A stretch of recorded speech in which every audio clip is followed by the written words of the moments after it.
Hello everyone, am I audible? Yes.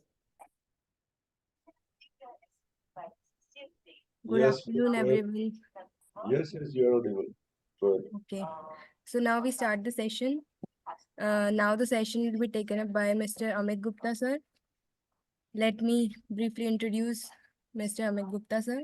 Sir is a member of Institute of Company Secretaries of India and insolvency professional. He is passionately engaged in practice of the profession for the last 19 years in corporate and allied laws and providing out of box solution on complex legal and strategic management issues. He is a science and law graduate and diploma holder in banking and finance from Institute of Chartered Financial Analysts of India. He is chairman of Corporate Law Committee of NIRC and member of Secretarial Standard Board. Sir is a keen academician, actively serving the profession and has made significant contribution in various publications released by ICSI and as a member of Secretarial Standard Board. Sir, you may now start the session. Over to you.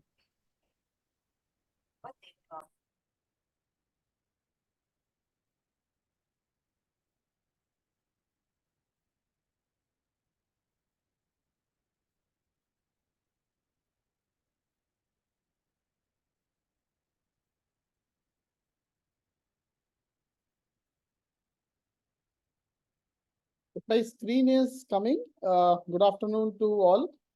If I'm audible, can anyone confirm? Yes, sir, you are audible. All right, thank you. Yes, Amitji. Good. Good afternoon to all. Uh, Very good afternoon. the discussion that we are having today, which is with regard to the committee of creditors, especially surrounding the commercial wisdom. One discussion has already been led by my friend Mr. Dhanpal from Chennai, and I was part of that session. I was listening to. So by and large, we have discussed the regulatory framework. We have discussed in depth the commercial wisdom of committee of creator and the issues which are surrounding to the committee of creator. The responsibility that has been assigned to me is primarily on code of conduct, which has been a quite debatable subject since the evolution of insolvency and bankruptcy code in the last 7 years of time. So what we are going to do is we'll have a brief introduction about the committee of creator. We'll understand the responsibilities of committee of creator as have been mentioned in the legislative framework. And then we will see where we stand with regard to the code of conduct. And we'll also understand what is the framework for decision making by the committee of creator. We'll try to see a couple of global practices in Singapore, in UK, in US. And we have some suggestions, so we will discuss on those suggestions also. And last but not the least, we'll also discuss the challenges and the bottlenecks for the committee of creator. And at last, we can have a question answer. We can, though we can discuss the questions in between, it's a very small family of some 35, 36 people. So I don't mind if you want to interrupt me in between the session also, while we are on particular point. You can definitely interrupt me and we will discuss that particular point and then we will move forward. Now, why a subject of code of conduct has taken so much of importance that we are consistently having a discussion, seminar, debate, discussion paper every now and then. So if I can give you a brief background, the Insolvency and Bankruptcy Code, as we all understand, was enacted to overcome the challenges of multiplicities, the multiplicity of law, the multiplicity of forum, the multiplicity of jurisdiction.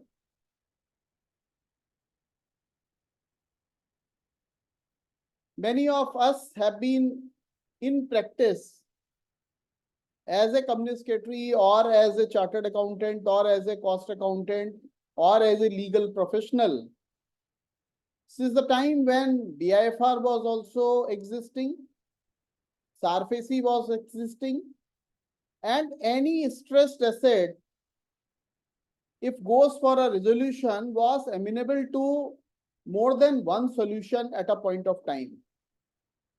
That was leading to a conflicting situation. Then came the government decision to constitute a committee, BLRC, and that committee made a paradigm shift from debtor in control model to creditor in control model. So the decision which was taken or the recommendation that was made by BLRC, which was of prime importance, was based on the premise that for any business project, the majority funding is done by the lender, that is the creditor, generally a financial creditor. So generally a ratio is either 65-35 or 70-30 or whatever be the case. But in general, if a project is of 100 crore, 65 to 70 odd crores will be infused by the lender and 30 to 35 crore will be infused by the promoter. Despite that, because it is a brainchild of a promoter, it is the idea of a promoter for the project. He sits on a driving seat to steer the organization. BLRC said, all right, we respect the skills and ideas of promoters to remain him on the driving seat as long as the entity is solvent. But the moment entity becomes insolvent, we should change the driver. Now the person who has a larger stake should be given a driving seat, should be given the authority to take necessary decisions in respect of steering that organization. So the outcome is in form of Insolvency and Bankruptcy Code, which is primarily based on 4 pillars, of which insolvency professional is 1, adjudicating authority is 2, committee of creditors is 3, and Insolvency and Bankruptcy Board of India, which is the regulator, remains the last. Now, in this process, we have learned that a lot of regulatory checks have been imposed on insolvency professional, which is one of the pillars. IBBI is also doing its job in respect of development and fulfillment of the role and responsibility assigned to it in the legislative framework. Adjudicating authority has been facing certain challenges with regard to the timeline due to certain various issues, and that is not the subject matter for discussion today. So we'll refrain from discussing, but the point that I wanted to emphasize that committee of creditor has been considered as one of the pillar on the success of which the insolvency and bankruptcy code is dependent. And unfortunately, right from the inception, apart from legislative framework casting the responsibilities, assigning duties, powers and functions, which are very well captured in the insolvency and bankruptcy code and the regulations made thereunder. There has not been a similar code of conduct as was provided for the insolvency professional right from the day one. That's why this debate, though we can say that committee of creditor was largely institution driven, which was likely to be represented by the CoC members who were representative of the banks, who were representative of the institutions, which were largely capable and which were largely well governed and disciplined. So they were not supposed to be regulated in respect of discharge of their duties and functions. So perhaps the need was not felt at the time when the insolvency and bankruptcy code was designed. We all can agree in the evolution of last 7 years. The story has been little different. The experiences of the insolvency professional adjudicating authority and including Insolvency and Bankruptcy Board of India and the Government of India indicates that there are certain gaps, and the expectations what the regulator and the Government of India and the other stakeholders were having have not been fulfilled to the expectations thereof. So there is a need for making discussion on this code of conduct. So we will discuss that, but this was a background as to why there is a necessity. The pillar which is considered to be one of the most important, on which the entire foundation of insolvency is based on, that itself lacks the discipline and that itself lacks the code which was supposed to give them the guiding force with regard to taking necessary decision. We'll see how this has evolved over a period of time. Now, if I can just share you the background, though it has been discussed briefly in the previous session as well. The code envisages the committee of creditor as a supreme decision-making body during the corporate insolvency resolution process. So it is a heterogeneous body, including financial creditors, mostly. In certain cases, it can be operational creditors also. They may have a diverse interest, and it holds office till the time of continuance of CIRP, the moment liquidation is announced or the resolution plan is approved. CoC role comes to an end. Now, the framework bestows innumerable powers to the committee of creditor, including the appointment of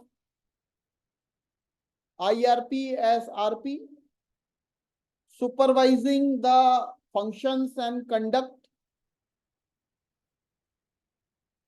and replacement of RP in certain cases where they are not fulfilling necessary duties as per wish and command of the committee of creditor. In the Insolvency and Bankruptcy Code, there is one more beauty. And the beauty is, it's a legislation which is based on checks and balances. While committee of creditor is chaired by an independent professional who is called interim resolution professional or a resolution professional, and that is rightly so, because the lawmakers had considered that the person who is professionally qualified, who is aware about the legislative framework, should only be steering the organization and should chair the meetings of committee of creditors. However, he has got no voting right in the committee of creditors meeting.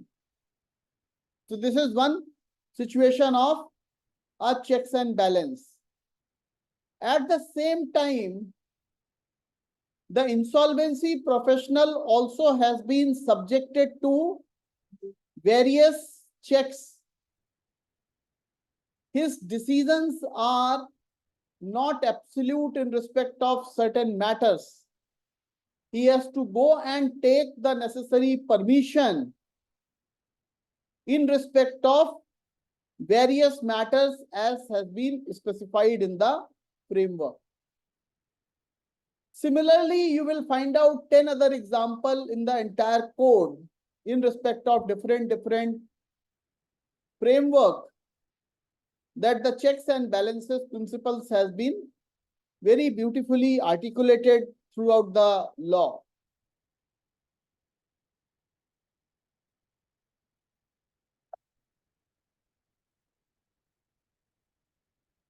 Now, code itself has provided, as we were talking about, which matters he will require the prior approval of committee of creditor,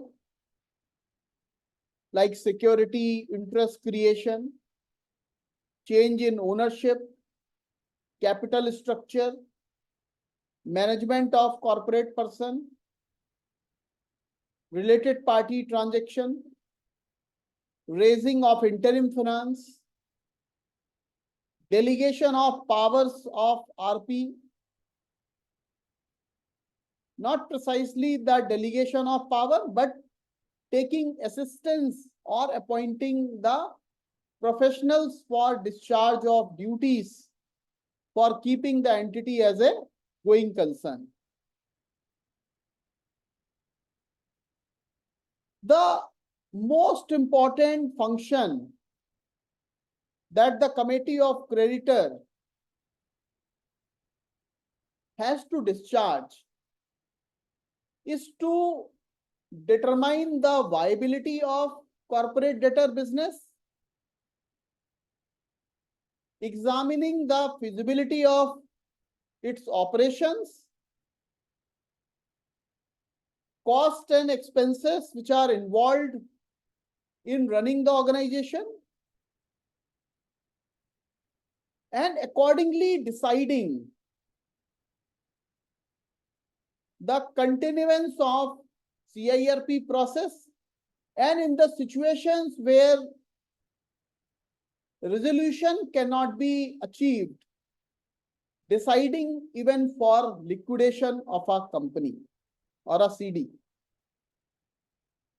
And in situations where withdrawal application has been filed, and the committee of creator has been constituted to examine with the consent of 90% of members of CoC whether to allow the withdrawal or to reject the application for withdrawal. Now, if I can share few judicial pronouncements, one which is known to all, that is K. Shashidhar matter. Honorable Supreme Court discussed the aspect of approval or rejection of resolution plan by committee of creator in detail.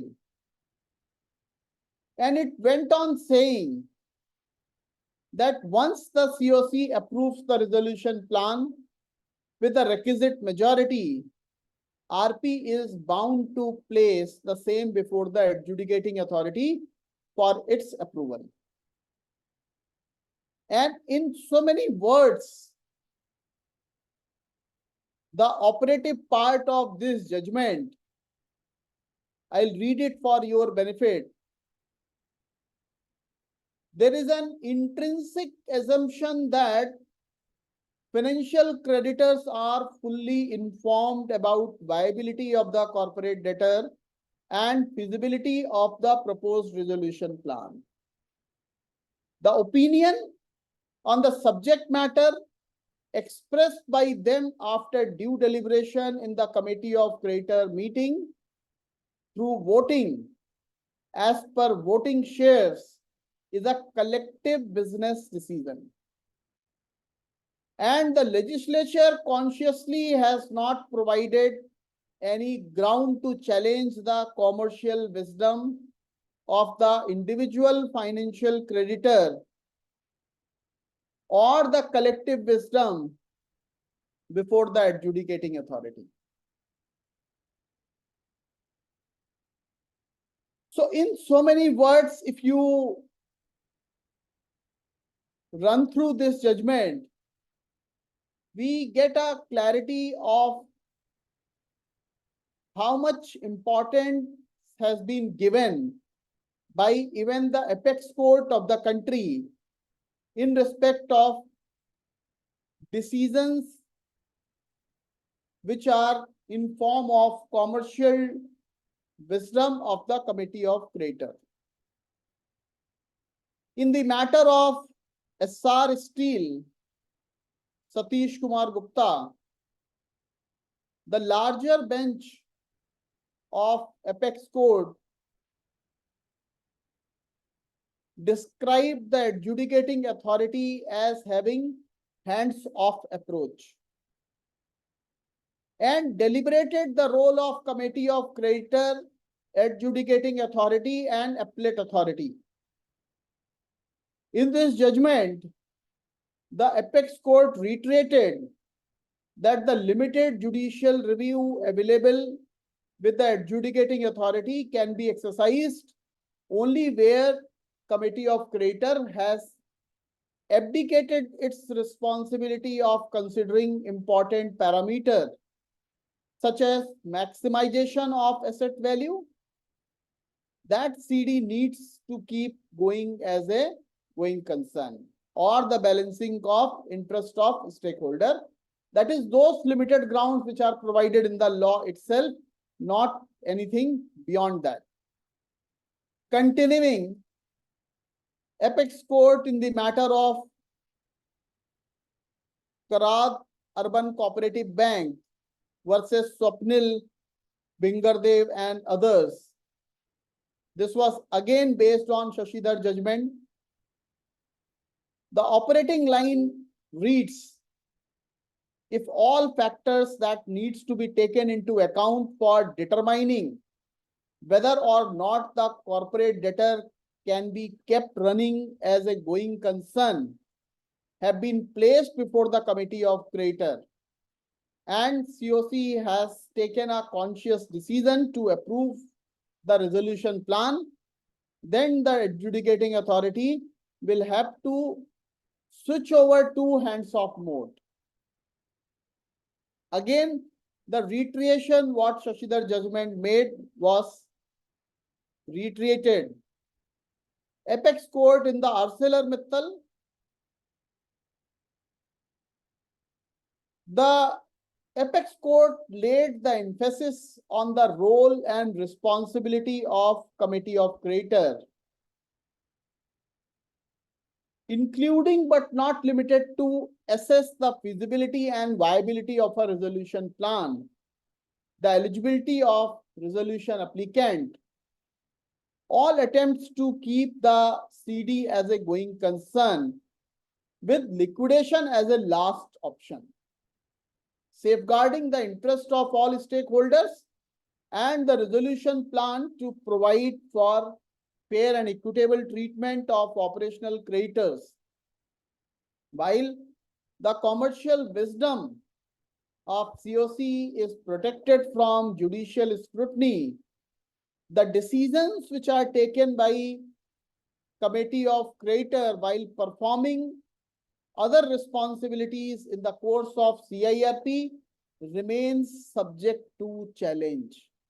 This is the most important line that we need to understand, that the decisions taken by committee of creditor while performing these responsibilities during the CIRP are subject to judicial scrutiny. In the matter of Jindal Steels, it was reiterated that IBC was introduced to overhaul the insolvency and bankruptcy regime in India. As such, it is a careful and considered, well thought piece of legislation which sought to shed away the practices of the past. The legislature has also been working hard to ensure that the efficacy of this legislation remains robust by constantly amending it based on its experience. Consequently, the need of judicial intervention or innovation from the adjudicating authority or appellate authority should be kept at its bare minimum and should not disturb the foundational principle of insolvency. The conscious shift of their role has been noted in the BLRC committee recommendations.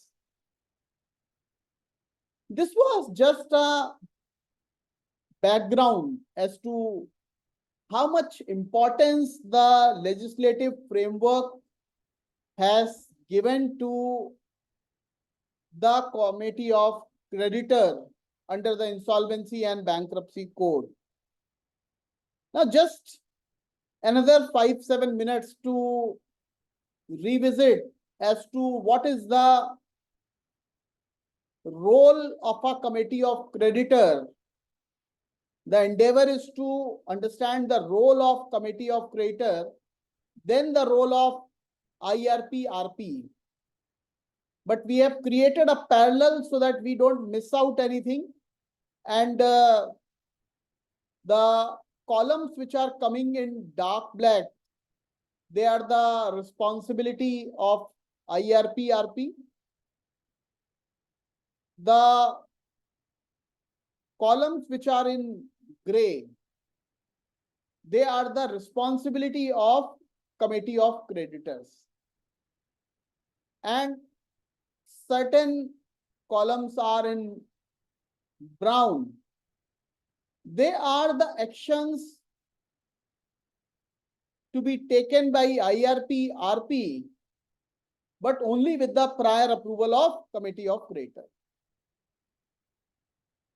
So we'll just run through some 10-12 pages for the purpose of exactly understanding where the CoC has to pitch in, making public announcement, management of affairs, compliance with the applicable laws, collecting the information with regard to the asset, liability, finances, and operations of CD, is a responsibility of IRP-RP. Receiving, collating, verifying claims, ascertaining the classes of creditor, selecting authorized representative, applying to adjudicating authority, appointing authorized representative, providing the list of such creditor to authorized representative, constitution of committee of creditor, filing report to the adjudicating authority, holding first meeting of committee of creditor, carrying on the responsibility as a RP if RP has not been appointed, filing necessary information with information utility, monitoring the assets of CD, making application to adjudicating authority under 19(2) for non-cooperation, protecting and preserving the value of CD property, appointment of accountant, legal or other professional, entering into contracts on behalf of corporate debtor, amendment of these contract, raising interim finance within the limits set by CoC. But interim finance is the domain of CoC. Issuing the instructions to personnel of corporate debtor to keep it as a going concern, making financial information available to committee of creditor. This is all the responsibility of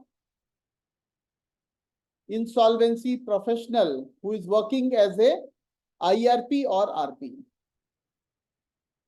Now, section 22(2), confirmation of IRP as RP or replacement of RP or IRP to RP is the responsibility of committee of creditor. Filing application with adjudicating authority for replacement of IRP with RP is again a responsibility of committee of creditor. Ratifying the expenses of CIRP is a responsibility of committee of creditors. However, disclosure with regard to the insolvency resolution process cost, providing information, document and record pertaining to CD to RP, filing of withdrawal application, though requires the permission of committee of creditor because it requires the consent of 90% of committee of creditor.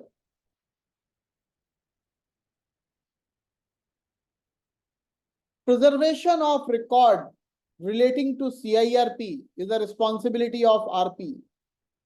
Conduct of CIRP in compliance with the legislative framework is the responsibility of RP. Management of affairs of corporate debtor, exercise of powers of board of directors of CD, compliance with the requirement under any law on behalf of CD during the CIRP is the responsibility of RP. Now, modifying percentage of voting right required for the quorum in the given framework is a prerogative of committee of creditor. Convening, attending, conducting CoC meeting, participation through VC, voting through electronic means is all the domain of RP. Convening meetings of CoC whenever required or on the request made by members of CoC representing 33% of the voting share is a RP responsibility.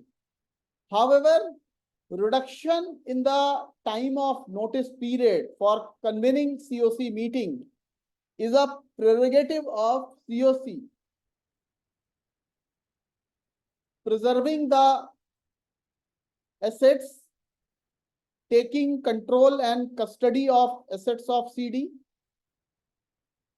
representing and acting on behalf of CD with the third parties is the responsibility of RP. Raising interim finance is with approval of Committee of Creator. Appointment of accountant, legal, other professional is with the RP.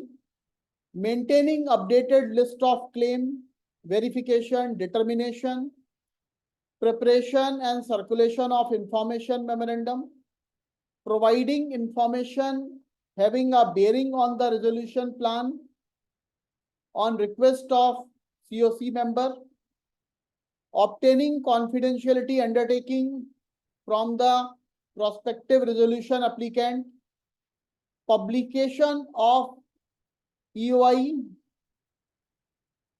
due diligence of EOI which are received is the responsibility of RP. However, specifying the criteria for prospective resolution applicant is the domain of Committee of Creator. Then issuing the provisional list of prospective RAs, final list of RAs, issue of information memorandum, RFRP, performance security is a domain of RP. There are informations regarding details, parameters with regard to RFRP, extending the timelines for submission of resolution plan or reissue of RFRP. This has to be done with the permission of Committee of Creators. Presenting all the resolution plans which fulfills the criteria at the meeting of Committee of Creators is the responsibility of RP. Filing application of avoidance transaction is a responsibility of RP. Replacement of RP, of course, is a domain of Committee of Creator. Creation of security interest over the CD's asset or change in the capital structure requires the permission of Committee of Creator. Change in ownership, payment limits from the bank, related party transaction, amending any constitutional document of CD requires the permission of Committee of Creator. Delegating the authority of RP to anyone under Section 28 or disposing of, permitting disposal of shares of any shareholder of the corporate debtor or nominees to the third party also requires the permission of Committee of Creator. Change in management of CD, transfer rights or the financial debt or operational debt under the material contract otherwise than in the ordinary course of business also requires the permission of Committee of Creator.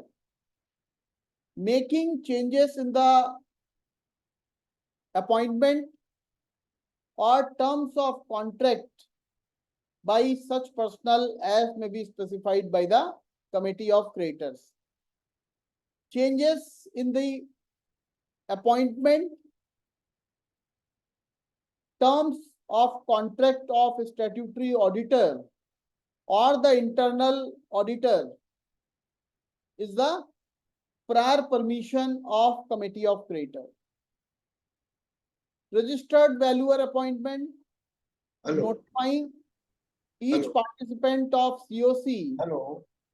is a responsibility of RP. Yes, somebody was saying something. Sir, my question, you are hearing to me? Yeah, please go ahead. I will last occasion, I also asked this question. The appointment of the statutory auditor as per the Companies Act, Yes. The appointment of the statutory auditor as per the Companies Act is to be done by the shareholders. So this Absolutely. power has not been taken away by the IBC. No, that has not been taken away. So Anything which has suppose that the not been, statutory auditor has resigned from the company and the new statutory auditor is to be appointed. So the provision of the Companies Act will go away and CoC will appoint. anything cannot go away automatically unless specifically permitted in the frame of law. Right? Yes. So if it has not been taken away, the harmonious construction will be that you will have to convene the board meeting because cannot be held and the powers of the board are now vested with the RP. So RP can definitely make the appointment subject to approval of the shareholder. Here the appointment of the statutory auditor is not in the hand of the board, but it is to be appointed by the shareholders meeting. No. Please understand. In 139, there are two situations. Situation one, if a statutory auditor vacancy has arisen because of his death, the appointing authority is the board of directors. If the vacancy has arisen because of the reason other than death, the appointing authority is board and approving authority is the shareholder. So in that case, board has to convene the meeting within 3 months and the shareholder within a month and shareholder has to give its approval.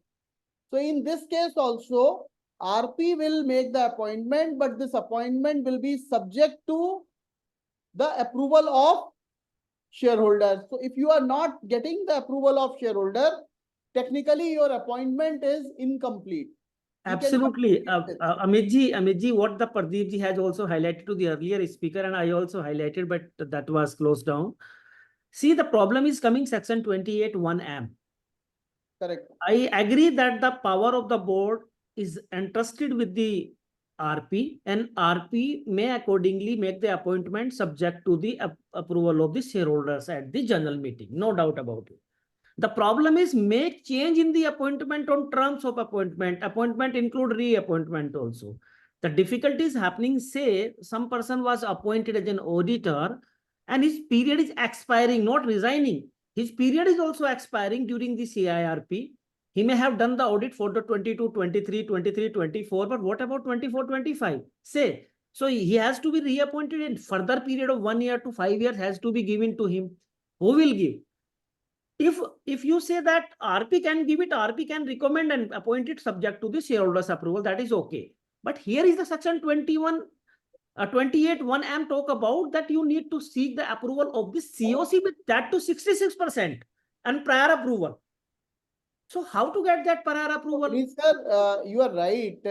If you see the provisions of 28 1M, which very clearly gives a very limited scope to the committee of creditor with regard to making changes in the appointment or terms of contract of a statutory auditor, it is especially with regard to the terms on which he is functioning.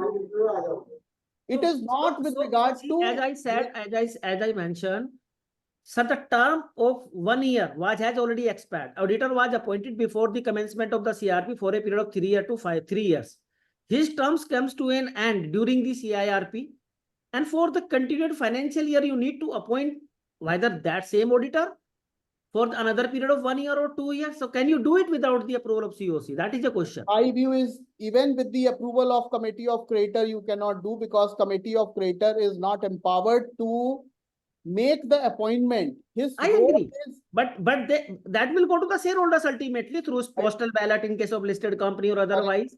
But without seeking the 66%, can I move ahead and make the appointment at shareholders meeting? That is my challenge. No, you cannot. So that is the problem. So they are not giving 66% all the time. They are not putting their hand to the appointment. They are saying remuneration is not such to our expectation. They are saying I understand. So because I believe the discussion in the earlier session was also on the pretext that on one hand, the IBBI is putting the compliance burden on the Correct. insolvency professional, that Yes. you are made responsible, that if the balance sheet is not audited, if it is not filed, then you will be held responsible for the same. Yes. But in this situation where you have tried your best, you have put the agenda before the committee of creditor, and committee of creditor is remaining silent or is not taking any decision or action, then is your responsibility. Are you going to be responsible? To my mind, you have a very good defense. You have made your best effort. I'll give you the similar analogy where the board of director are required to do certain actions to enable the company secretary or compliance officer to do certain compliances. So if you have placed the agenda, if you have sensitized to the management the importance of that particular agenda, and still the board of director is not taking a particular action, are you going to be the responsible person? Answer is big no. So the responsibilities which have been casted on the RP or IRP in terms of the IBC framework, in terms of the circular which is issued by IBBI with regard to compliance, has to be understood in context of his limitations as well. His best performance has been done with regard to placement of agenda before the committee of creditor. Committee of creditor is unable to take appropriate decision, then his liability cannot be extended. I hope. Amit ji, Amit ji, That is a practical is there- solution, and we Amit can. ji, is there any order of the NCLT or NCLAT regarding this? Because we are also facing, because burden is on the IRP or RP, on the appointment auditors. But since we are not getting support from the CoC, so is there any order from any, since lies since more than 10, 6, 7 years, so any order is there on this point? The order in the Advice sense, or instruction? No. You will get the orders in respect of matters where the CoC has not approved or CoC has been reluctant in taking the decision, or the promoters have, the directors have been reluctant in adoption of the annual account or participation in the annual general meeting. You will get the orders in respect of those matters where the adjudicating authority has issued the direction and they have appointed. But you will not get the orders where the person's liability has been absolved. I have not come across any order where the liabilities have been absolved, but I will give you several orders where the adjudicating authority has came into picture for passing necessary order that balance sheet will be deemed as adopted at this AGM, and the directions were issued for the filing. In one of our matter where 100% shares were held by the promoter and promoter family, and we held AGM for 2 times, and both times the meeting got adjourned for want of quorum because no one was participating and attempts were futile. Then ultimately the application was filed before the adjudicating authority. Adjudicating authority has intervened into the matter and they have issued the direction for adoption of these account and filing with the registrar.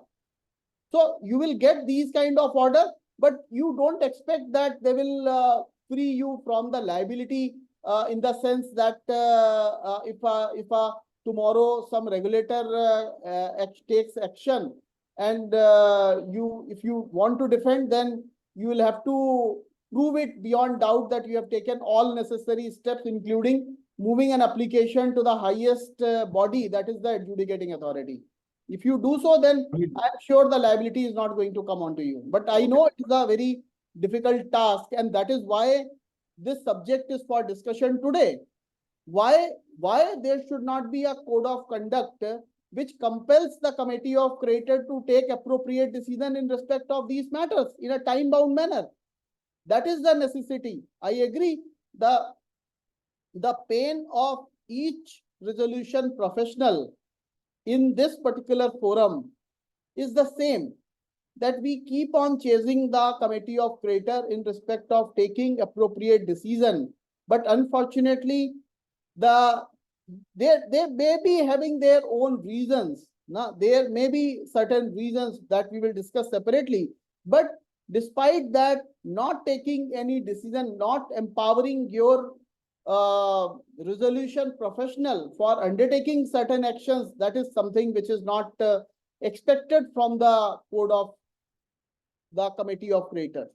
Now Thank you. my question is that the statutory auditor could not be appointed because of this deformity or whatever the reason that has been explained by me to you.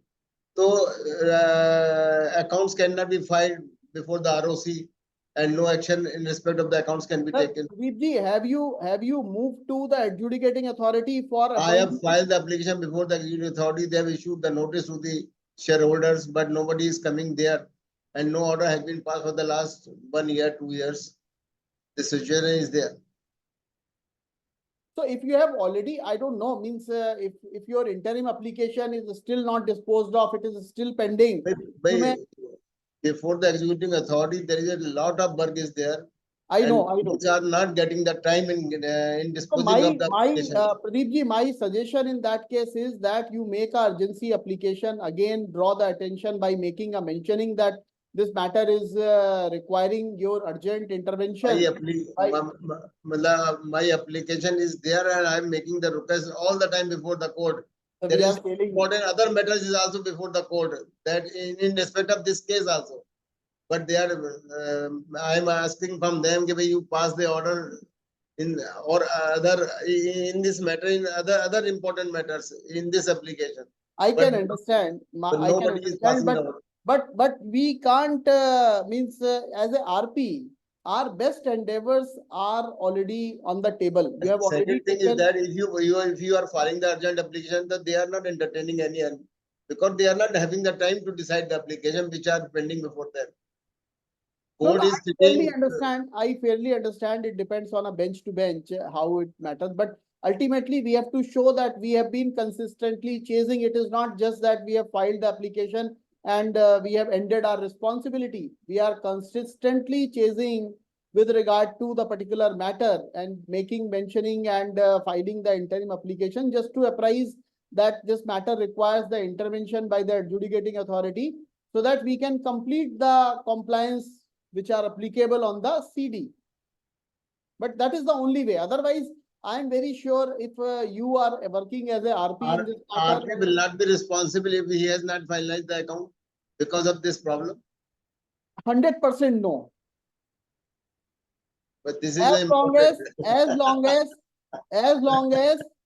as long as you have taken the matter to the committee of creditor, you have taken the matter to adjudicating authority, and your matter is remaining pending over there without any decision. You cannot be held responsible. Committee of Credit has no role in appointment of the statutory auditor. I think so. Because of that, it is a matter of company law. Company law shareholder meeting is called, but they are not coming. We have filed the application before the court. You have And to. the authority issued the notice. Thereafter, nothing can be done by you. If the CoC will pass the order, is you appointed, then you cannot appoint because the matter is before the court. So, Pradeepji, please understand, whatever is within your power, only those things you can discharge. Now, whatever is not in your power, can you go and sit in the position of a No doubt about that. My My problem is that we are not in a position to do the compliance as per the law. This No. is a problem that can be done by us, but there is a certain legal problem is there. We cannot solve to that. No. Pradeep, I'll just take it little forward. Suppose adjudicating authority appoints XYZ as a statutory auditor. No. Now your audit started. Now statutory auditor is not issuing the audit report. What you will do? He's saying again whatever again I am repeating in the frame of law also, the burden then will be on the statutory auditor, that he has to prove as to why he has taken the assignment and he is not discharging his duties. No doubt. So you have to see whether you have discharged your duties within the powers what you have been given under the frame. You cannot go and sit in the position of an adjudicating authority and dictate the order. So you cannot be made responsible for the same. That is my view. Maybe Yes. we can make our efforts, our sincere effort should go for making our intentions clear that we want these applications to be decided so that we can do necessary compliance. But that does not mean if you are dependent on some third party for the purpose of enablement of the compliance, then how come your responsibility alone can be there? You have prepared the financial statement. You are now to give it to the statutory auditor for the purpose of their audit. And if statutory auditor is not there, or maybe even if suppose the statutory auditor was already there, he was appointed for the period of 5 years prior to CIRP, but he is still not traceable. He is not coming to office. He is not listening to you. What he will do? You can at max request to these third parties. You can file the application to the adjudicating authority, but beyond that, your responsibility cannot be there. Now, if you fail, if you just do a eyewash by filing application to adjudicating authority and keeping silent on the same, then maybe tomorrow somebody can question that how have you pursued the application vigorously? Perhaps if no, then somebody can question why this has not been done. To that extent, your liability can be there. But that is my view. I don't have any second thought on that. Anything for which I have no option to proceed, I cannot be made liable for the same. Now, both things are to come hands on hand. Now, if I am being given the responsibility, then I have to have the authority as well, right? If I am given the appointing authority, now if I can appoint the statutory auditor, then no matter if I don't appoint, then I am responsible for the same. I am responsible for the non-compliance of finalization of annual account as well in that case, but not in this particular case where I have no authority to appoint the person. All right, can we move?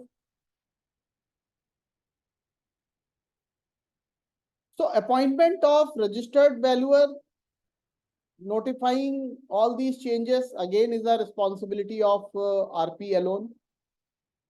Under 28(1)(k), again the sale of assets which are outside in ordinary course of business or filing of withdrawal application, we discussed earlier also. This is the subject to CoC approval. Application to adjudicating authority seeking the assistance of the local district administration, again section 90 rule 30 will be RP responsibility. Fixing of the expenses of RP is with the permission of is the jurisdiction of committee of creditor. Process cost disclosure, avoidance transaction, intimation to IBI, filing application to adjudicating authority is RP's responsibility. Submission of resolution plan to committee of creditor is a RP responsibility. But evaluation is strictly as per EM issued, and the approval of resolution plan with modification with reasons recorded for approval or rejection is the purview of committee of creditor. Submission of resolution plan which is approved by the committee of creditor to adjudicating authority with compliance certificate in Form H. Continuing to manage the operations of CD until the order is passed by the adjudicating authority, or communicating order of the adjudicating authority on the RP to participants and the resolution applicant is the responsibility of RP. Under 12(2), extension of time is the RP responsibility but requires the prior permission of CoC. Abiding by the code of conduct is the responsibility of RP. Disclosure of pecuniary relationship is with RP. So these are the framework in which the committee of creditor has to perform certain functions, provide necessary guidance, approvals to RP, to discharge the responsibilities by the IRP as well as by the committee of creditors. Now, if we see the provisions of section and regulation 17,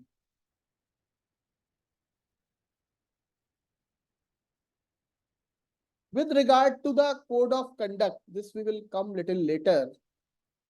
Let us see what happened and from where the concept of code of conduct started. The 32nd report of the Parliament Standing Committee on the Finance recommended that there is an urgent need to have a professional code of conduct for their committee of creditors, which will define and circumscribe their decision, as these have a larger implications for efficacy of the code. We know IBC provides for creditor in control mechanism. In UK, the Association of Business Recovery Professional, in conjunction with the resolution recognized professional bodies, provide guidelines for the committee of creditor. In USA also, creditor and other stakeholder play an important role as a watchdog over the CD's affair. And US code also casts responsibility on committee of creditor.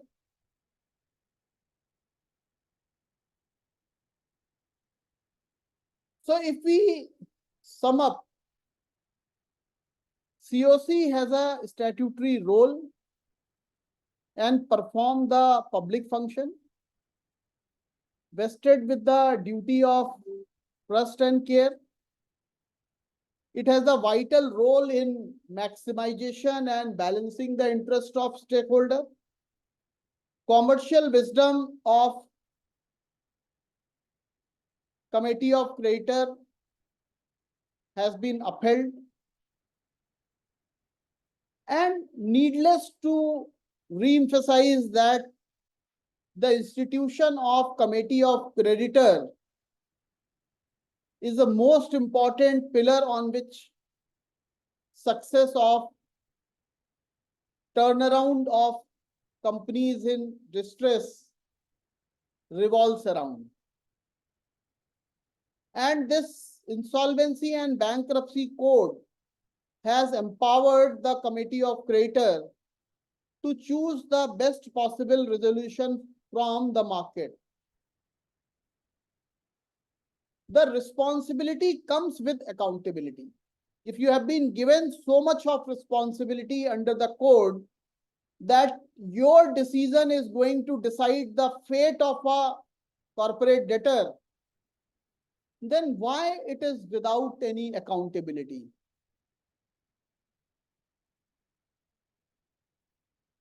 We'll see some of the observations which are made by the judicial pronouncements. In Andhra Bank versus Sterling Biotech,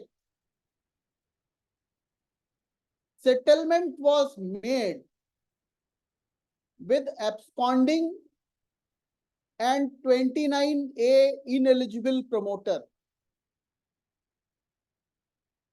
Adjudicating authority observed this also raises doubt about the functionality of committee of creditor. Such an act of committee of creditor can never be treated as an act of commercial wisdom. Now you understand and try to make a distinction as to what will fall in the commercial wisdom, what will not fall in the commercial wisdom, and what conduct the committee of creditor is expected to. In the matter of Bank of Baroda versus Shishir Kumar Apikatla, the adjudicating authority appellate body NCLAT observed that this in itself raises eyebrows. This is further compounded by approval of the restructuring plan, camouflaged as resolution plan, emanating from an ineligible person, which renders the role of CoC questionable. Such circumstances justify raising of inferences of complicity. Bhushan Power Matter, RP paid a fee of about 12 crore for the services of lender's legal counsel, which was rendered prior to CIRP and during CIRP. In minutes, it was recorded that if IBBI objects to the inclusion of such expenses in the IRP cost, this amount would be reimbursed by the financial creditor on pro rata basis. This arrangement was clearly in contravention to the IBBI circular dated 12th of June, which clearly stated that IRP shall not include any legal fees paid to the legal counsel of the lender or creditor. Then, in the matter of Varsana Ispat,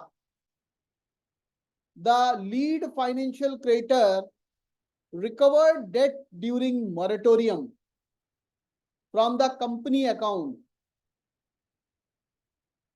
In liquidation, when the company was a going concern and scheme under 230 was under consideration, and despite instruction to contrary from adjudicating authority, the liquidator distributed about 26 crore to the financial creditor under pressure.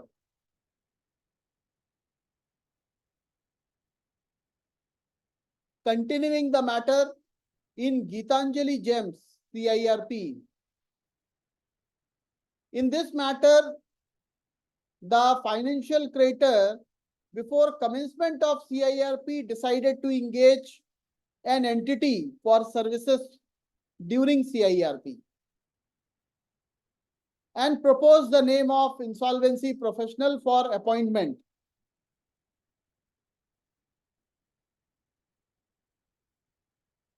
The fee of the entity was almost 20 times the fees quoted by IRP. In the matter of K. Shashidhar, the adjudicating authority, taking note of the delaying tactics by the members of Committee of Creditor in approval of resolution plan, observed functioning of these three banks prima facie do not adhere to the preamble of IBC. Therefore, functioning of these three banks in resolving bad loan deserve to be scrutinized by Reserve Bank of India, which is a regulatory authority in respect of the banks. In the matter of Mayfair Capital, there were 4 financial creditors who attended the first committee of creditor meeting, and CoC did not approve the RP. Since 2 out of 4 having aggregate share of almost 78%, required internal approval from the competent authority. Adjudicating authority observed in the order. We deprecate this practice. The financial creditor bank must not send only those representatives who are competent to take decision on the spot. Needless to mention, IBBI also has later on issued similar circular to the committee of creditor. I don't know whether that is adhered in letter and spirit or not. SBJ Exports, BCC FUBA. In this matter, an unviable situation was created by the conduct of CoC.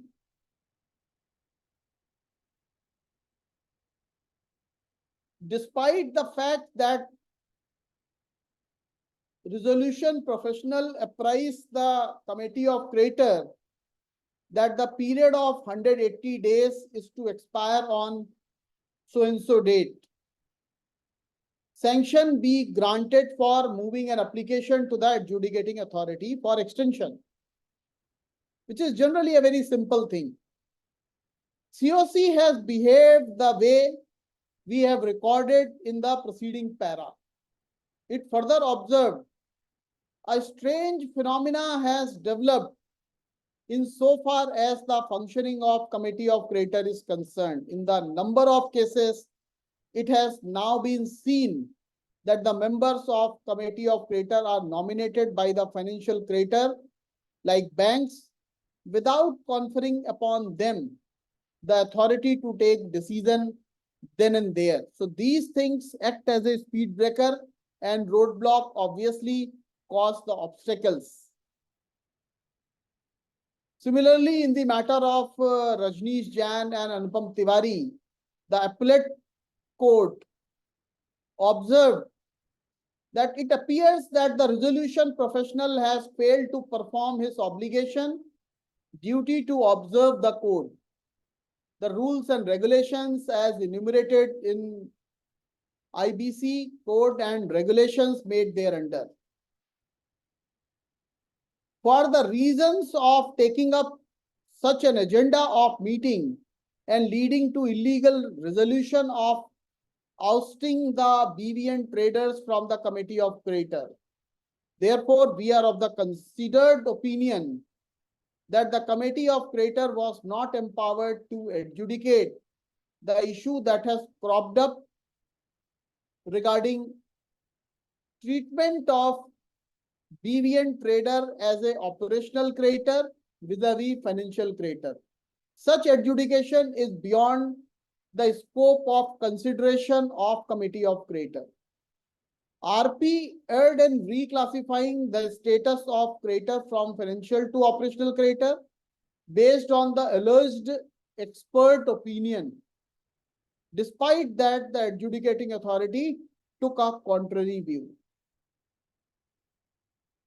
Similarly, in the matter of InCap Industries, while dismissing the application of RP for withdrawal of CIRP, made observation against the committee of creditor for their conduct in postponing the issuance of expression of interest Form G continuously for the 10 times without obtaining approval from the adjudicating authority. CoC had taken law in its own hand and not complied with the provisions of IBC code. Has gone very heavily on the conduct of committee of creditor. Sir, I want to ask one question. Yeah, CRP period has gone. Form G was published with the permission of the court. Form G was put up before the CoC for the permission to publish. CoC did not give the permission. CRP period has gone long back. And now the two resolution applicant has come in picture that they are saying that they can complete the project. Project is a real estate project. So now this code has given the permission to publish the Form G, but the CoC did not give the permission. Now CoC is ready to give the permission to publish the Form G. Now we can publish it, or we have to go again to the code for the permission. When was your last permission given by the adjudicating authority and when the time expired? No, there was no time to publish. Time has already been expired no. before that. If your timeline for 180 days, 90 days, or No, that 360 has gone days, 2 years back. Now the 4th year is coming. so my view is that if your timeline has already expired, then in any which case for the extension of time, you have to file an application. So We you have filed the application. So Why? you just listen out. You move an application along with that because your extension application will also have a basis now. Because you have received the plan, you can say because of the technical difficulties and the reasons the CoC could not consider and approve. Now, since they are ready to approve or they have considered in their meeting and they have already approved. So if you extend the timeline and allow us to proceed with the publication of Form G, then we will be having a resolution. Then you'll have to argue on merit as to why your time extension should be granted and the company should be, CD should be allowed to proceed with the publication of UI and Form G. I think Situation is different now. Position is that if timeline has already been expired, we have filed the application recently. Court has allowed to convene the CoC meeting for the publication of Form. CoC has rejected that application and did not allow for the Form G, for the publication of the Form G. And now after 5 to 6 months has already been expired. Now CoC has agreed to again call the CoC meeting and they will approve the Form G. So now the court has already passed the order, you publish the Form G, but the CoC did not approve. So now we can publish the Form G after the taking the approval from the CoC. that is what I am saying. Now, anything, can you just answer the fundamental question? If your timeline has exceeded, can you continue the CIRP? Now the new amendment which has come now, you have to call the CoC after every month. Just, I agree, you have to call. To But call the point is CoC. that- Point Please is listen, that, please give some time to me. Now the CoC can be called after every month till the liquidation order is passed or the approval is given. It means CIP is going on when the CoC is being called. There is no subject in the CoC to be discussed except the. So if you are saying ki you have to go ahead with the committee of creator meeting for seeking necessary approval, you go ahead, take necessary approval, go ahead with the publication, but simultaneously you should also apprise to the adjudicating authority that you have already done so in so and so period. And now if you allow, this will be one of the ground on which your extension will be granted. Point is that everything said and done, you cannot just breach the provision of law. If your 330 days timeline has already gone and you have not taken or you have not filed, why you have not filed the liquidation application in that case? That means no resolution.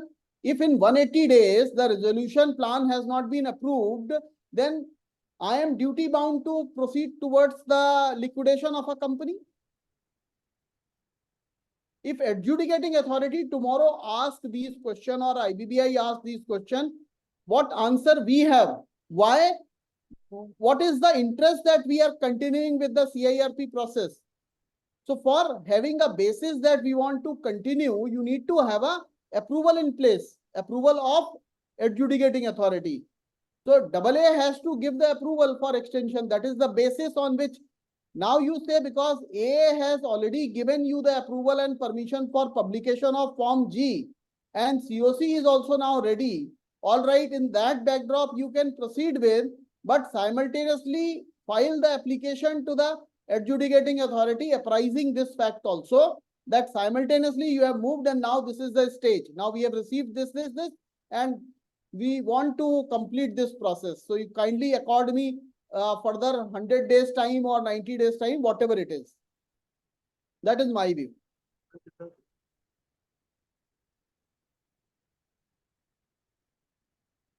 All right. So the code of conduct, so the backdrop we were discussing, that in the backdrop of the judicial pronouncement, some 12-15 judicial pronouncement, what we talked about, the observations made by the Parliament Standing Committee, IBBI received the report of Insolvency Law Committee, and recommendation of committee was to come up with the discussion paper and have a formal code of conduct. Basis that this code of conduct was designed by the IBBI.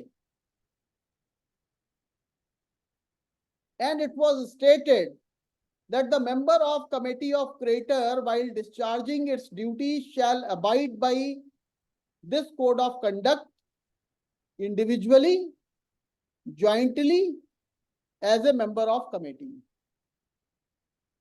And it runs like, these are general things only which are applicable on the individual IP also. On the similar line, this code has been designed, which goes on to say that each member will maintain the integrity in performing its role and functions under the code. He should not misrepresent any fact or situation and should refrain from being involved in any action which is detrimental to the objectives of the code. He must maintain the objectivity in exercising the decision. He must disclose the details of any conflict of interest. He must not acquire directly or indirectly any assets of a debtor. He must not adopt any illegal or improper means to achieve any objective. He must cooperate with insolvency professional in discharging his duties. This is very important. He must not influence the decision or the work of committee so as to make undue gain or advantages for itself or its related parties. He must disclose the existence of any pecuniary or personal relationship with any of the stakeholder entitled to distribution. He must ensure that the decisions are made without any bias, favor, fear, coercion, undue influence, or conflict of interest. He must maintain the transparency in all activities and the decisions. He must respect the moratorium. Creditors who maintain the accounts of CD. He must become fully aware of the provisions of the code and rules, regulations made thereunder. He must have complete knowledge. And very important, he must nominate representatives with sufficient authorization to participate in meetings and take decisions during the process. He must participate actively, constructively, effectively in deliberations and the decision-making process. He must not conceal any material information or knowingly make a misleading statement before the board, adjudicating authority, or any stakeholder. He must ensure that the timelines provided in the code and regulations are not breached. He must facilitate the appointment of various professionals within the timelines prescribed in the code. He must cooperate with the insolvency professional in seeking various approvals from the adjudicating authority as per the model timeline prescribed by law. He must ensure that complete confidentiality of information that they receive or come across as a part of the process at all the times. He must also not share any information with any person who is not authorized to receive such information.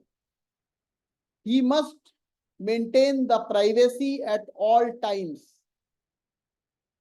He must take necessary measures to ensure that the insolvency resolution process cost is reasonable,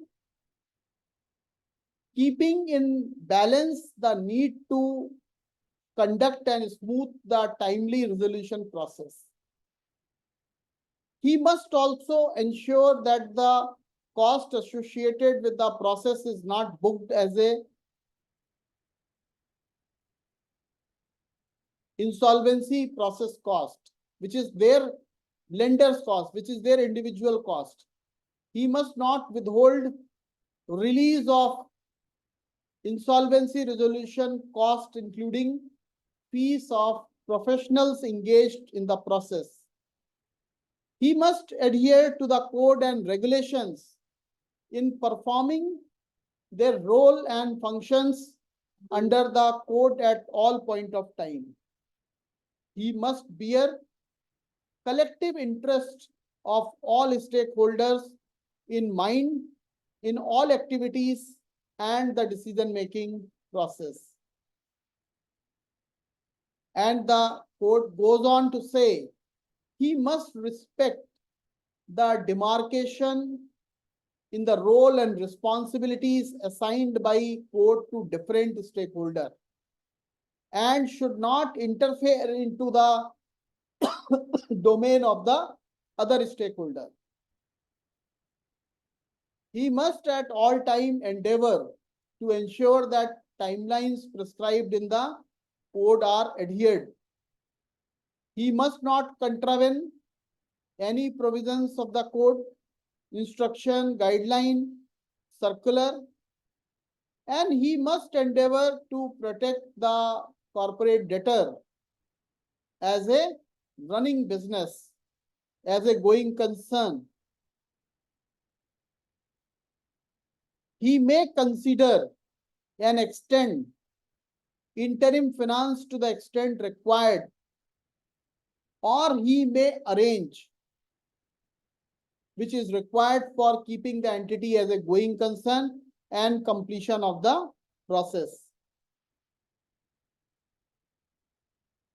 So this was a code of conduct issued by Insolvency and Bankruptcy Board of India in 2021 on the backdrop of the Insolvency Law Committee recommendations of 2020, wherein the opening sentence of the Law Committee report stated that the institutional financial creditors should take necessary steps to ensure that their representatives are capable of discharging their duties in a timely and efficient manner. Very bold statement, very responsibility-filled statement was made in a report. And the report also stated that the financial institution should build strong verticals for the stressed asset management. that go through period performance review. Means what? Each bank and the financial institution should have a stressed asset management division, which will have the expertise, which will have the professionals, who will have the capability to take decisions then and there when they are nominated to take part in the committee of creditors meeting. And this should not just be created, but their performance should also be periodically evaluated. And the personals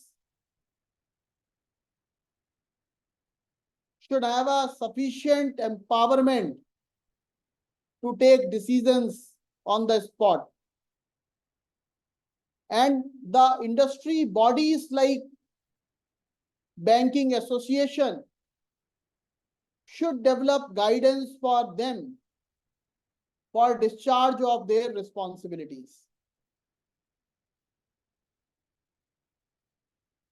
Now, Insolvency Law Committee recommendation 2020 were not implemented in full, except that, yes, a discussion paper was prepared and a draft code of conduct was also released, as we have learned. So in 2022, the Insolvency Law Committee expressed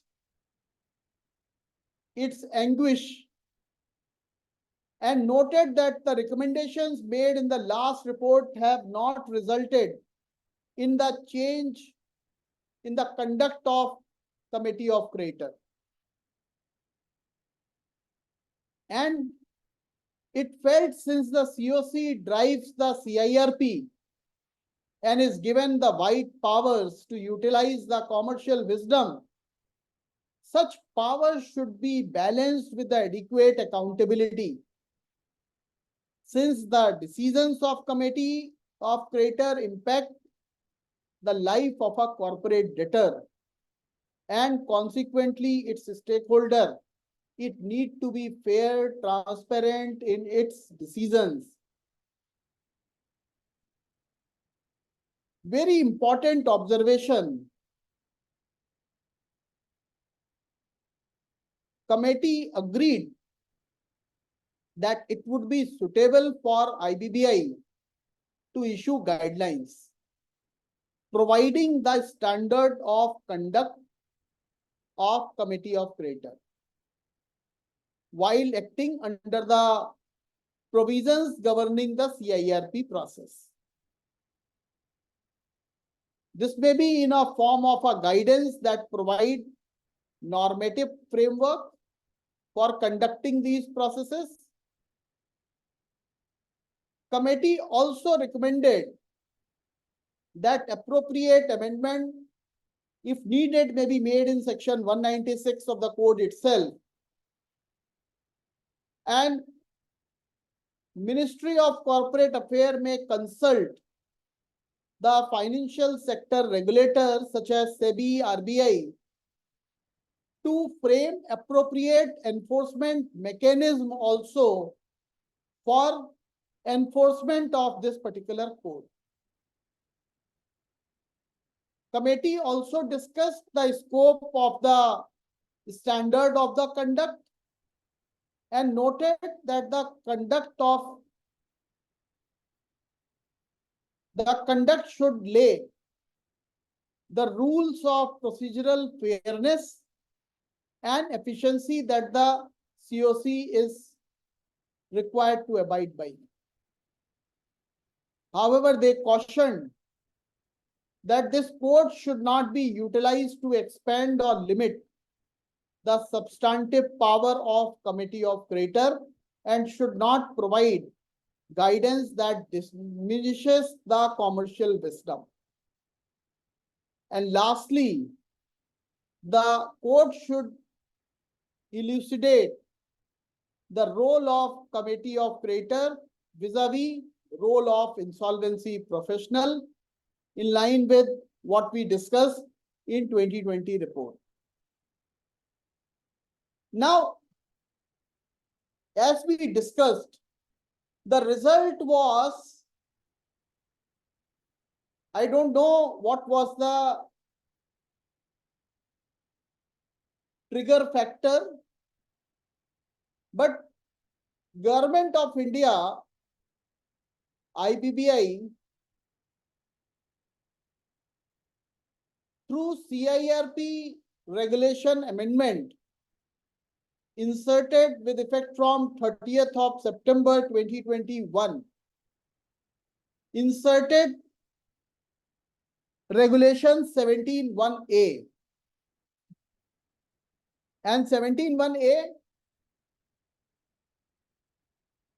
read like, the committee and members of the committee shall discharge functions and exercise the powers under the code under these regulations in respect of CIRP in compliance with the guidelines as may be issued by the board.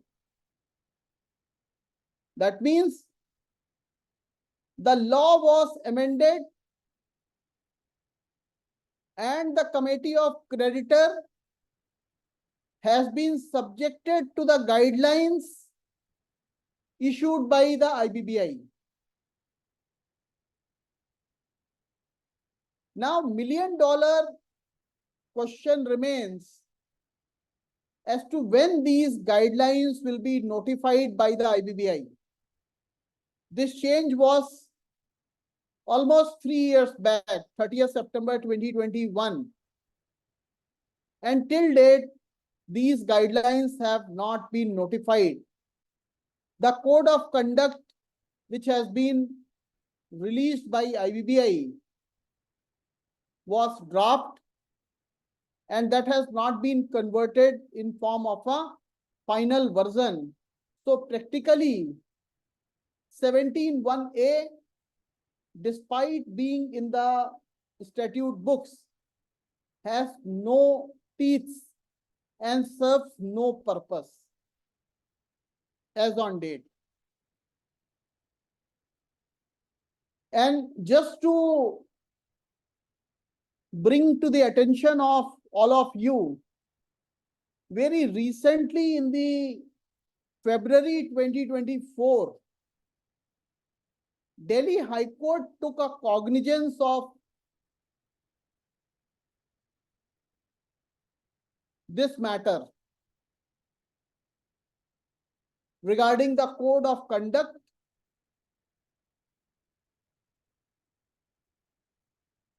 enforcement by IBBI. It's a long matter, but I have brought down the relevant para, which is the operating part of the decision, and it is very important for us to understand so that we can, whenever we have opportunity to interact with IBBI, we can draw this attention to them. I'm sure they are aware, but we can re-emphasize the need and the judicial pronouncement. The operating part says, in light of the above mentioned judicial pronouncements, and these judicial pronouncements, many are which we have discussed in this session itself.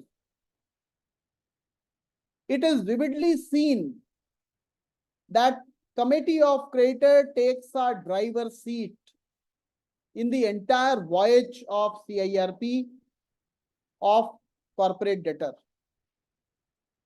And the commercial wisdom of Committee of Creditor functions in the same way as the GPS works for the driver in the journey. See how beautiful comparison has been done by Honorable Delhi High Court, leading the way of the intended destination. The commercial wisdom of Committee of Creditor is placed at a highest pedestal in a sense that even the adjudicating authority is not empowered to lift the wheel on the merits of the decision. beautifully articulated. And considering the significant role of CoC and the scienticity of the commercial wisdom, there is a compelling need for a code of conduct guideline for the effective working of committee of creditor in order to fulfill the bona fide objectives of the IBC. The need for a code conduct assumes greater importance in the light of the fact that once decision is taken by committee of creditor, the aggrieved party is deprived of the legal remedies except to the limited extent as has been provided in the code itself. Therefore, what attains significance is that the decision-making process itself should be infused with sufficient safeguard of reasonableness, fair play, proportionality, and adherence to the principles of the natural justice. And last, the operating part, the directions. This court is inclined to partially allow the instant petition with respect to the prayer. IBBI is directed to frame, finalize a code of conduct guidelines in accordance with its stand set out in the instant case.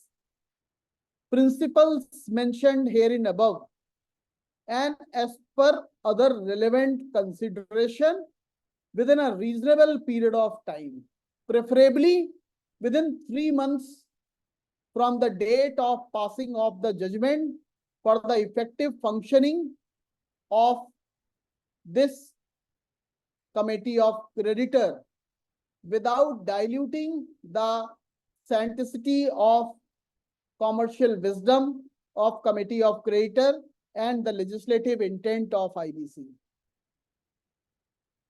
I don't know whether IBBI has taken cognizance of this order, as the timeline was 3 months and this order was pronounced on 12th of February 2024. So 3 months time expired somewhere around 12th of May 2024, very recently, and so far we have not seen any notification with regard to the guideline. I'm sure IBBI must be working to comply with this particular direction. To the best of my knowledge, this order has not been challenged in the higher court. So this is the some crux of evolution of the necessity of the code of conduct, how the committee's recommendations have been made, how the legislative changes have been made, how the courts have observed and directed to IBBI to frame the code of conduct. Be it as it may be, we can't do anything more than only expressing our views as and when being asked for and pursuing to our IPS and the IBBI for necessary implementation of the regulation 17(1)A when it is already there in the books of statute. So guideline code of conduct has to be notified by IBBI for effective enforcement thereof. Whenever it will come, but taking you to a different dimension as to what are the challenges with regard to the decision-making process of committee of creditor, and what is the expectation and on what all matters the committee of creditor is generally taking decisions. So if we can pick up the first point, we can say aligning the decisions with the objectives of the code.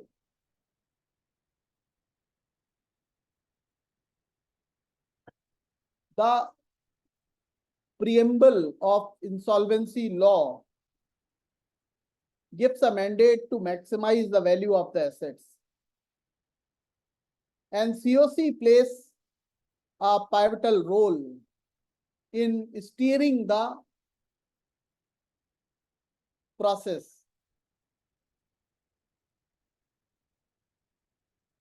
Delhi High Court has called it as a GPS system in navigating the voyage of CIRP. So the expectation is that the decisions, whatever committee of creditor is taking, has to be in alignment with the objectives and preamble of the code to maximize the value. Focus of committee of creditor has to be towards the operational efficiency, enterprise value, and investor value creation.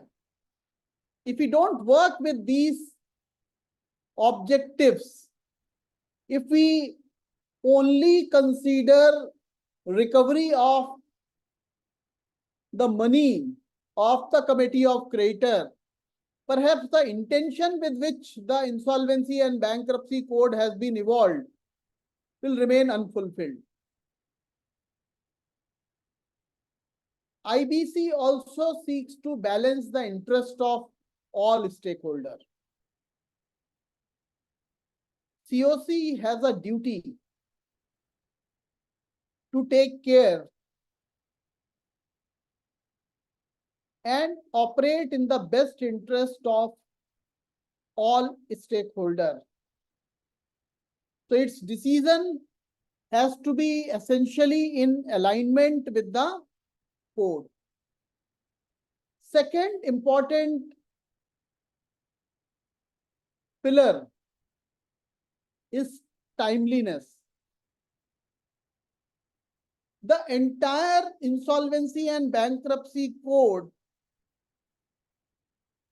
is different from the previous legislative framework in one aspect. While previous laws had hardly given any timelines for doing or taking any particular action, the insolvency and bankruptcy code had provided timelines for each and every step, right from the public announcement by IRP till the completion of CIRP process. It's a different matter. Supreme Court in one of the matter of JK Jute Mill has stated that these timelines are directory. Nonetheless, Supreme Court itself in many of its own matter has reiterated that the essence of insolvency is the timely resolution. So these timelines should not be ignored in the process. So committee of creditor is also bestowed with the responsibility to take timely decision so that the process can be completed in a timely manner.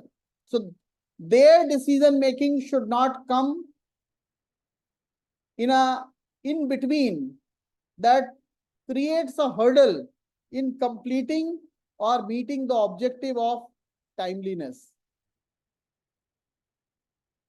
Now, third point, which I feel requires a lot of attention, is the competence and effective participation. Now, this obligation has two parts. While it is easy to finger the role of a committee of creditor regarding the competence and effective participation, sometimes I feel the resolution professionals are equally responsible for this delay in many of the cases. Ask a question to yourself.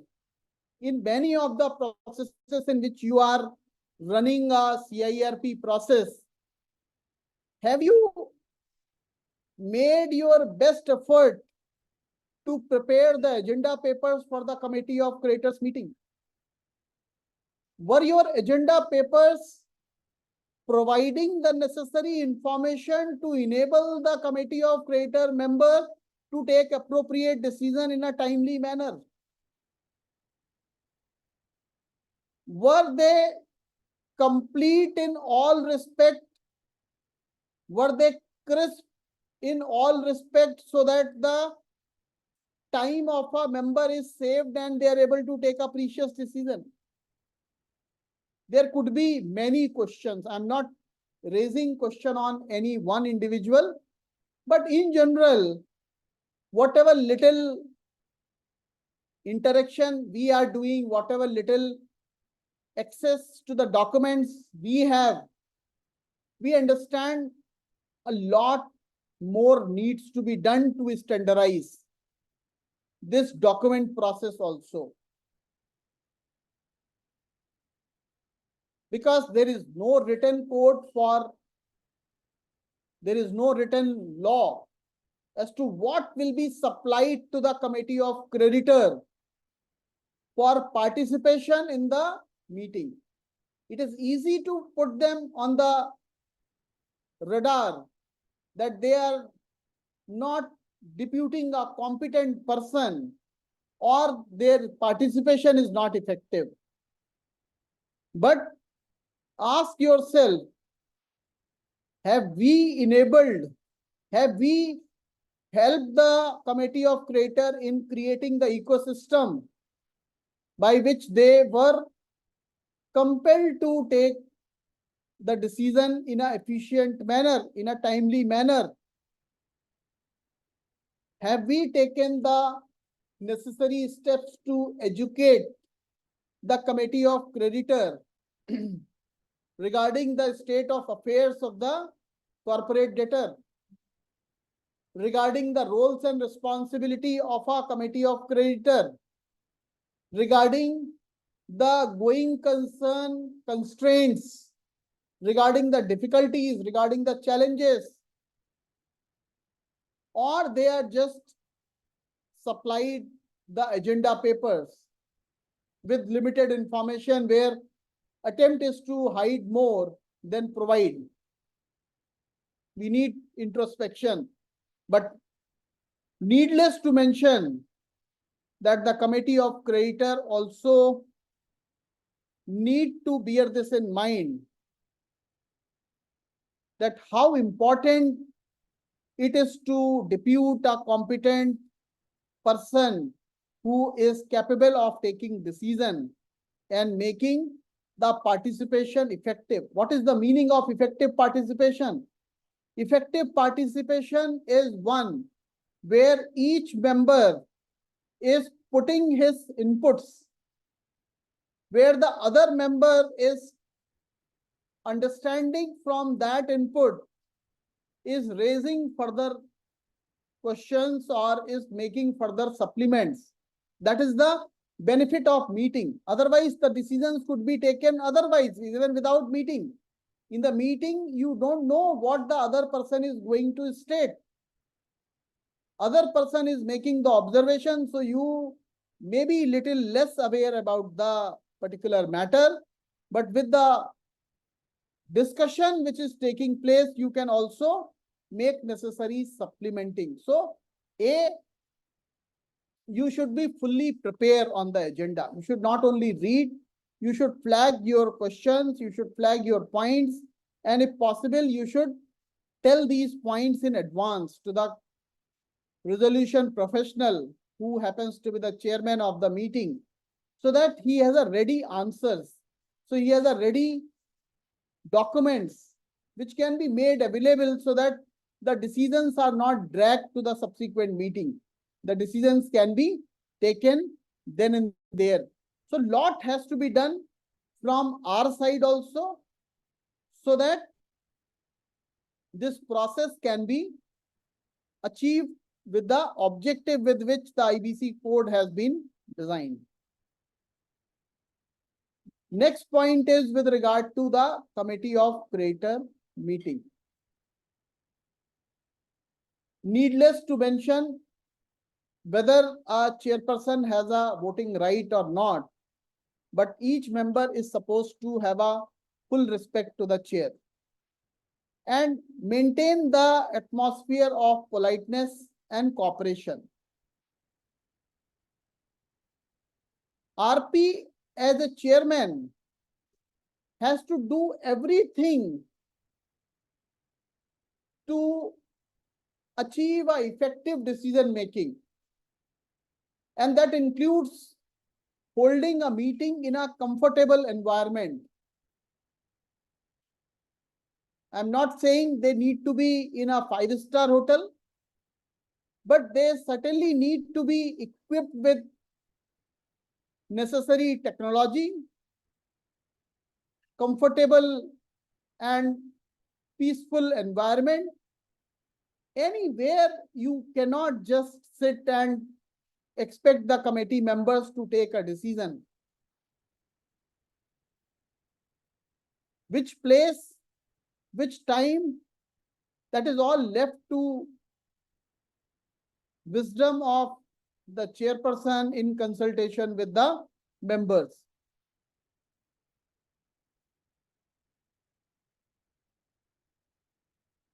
Next point, which is important, once the decisions are taken and minutes are circulated, you should run through the entire document very carefully, because whatever said and done, whatever recorded in the agenda, whatever discussed during the meeting is meaningful only when recorded well in the form of the minutes. Because once these minutes are finalized, then you have no opportunity to revisit the same.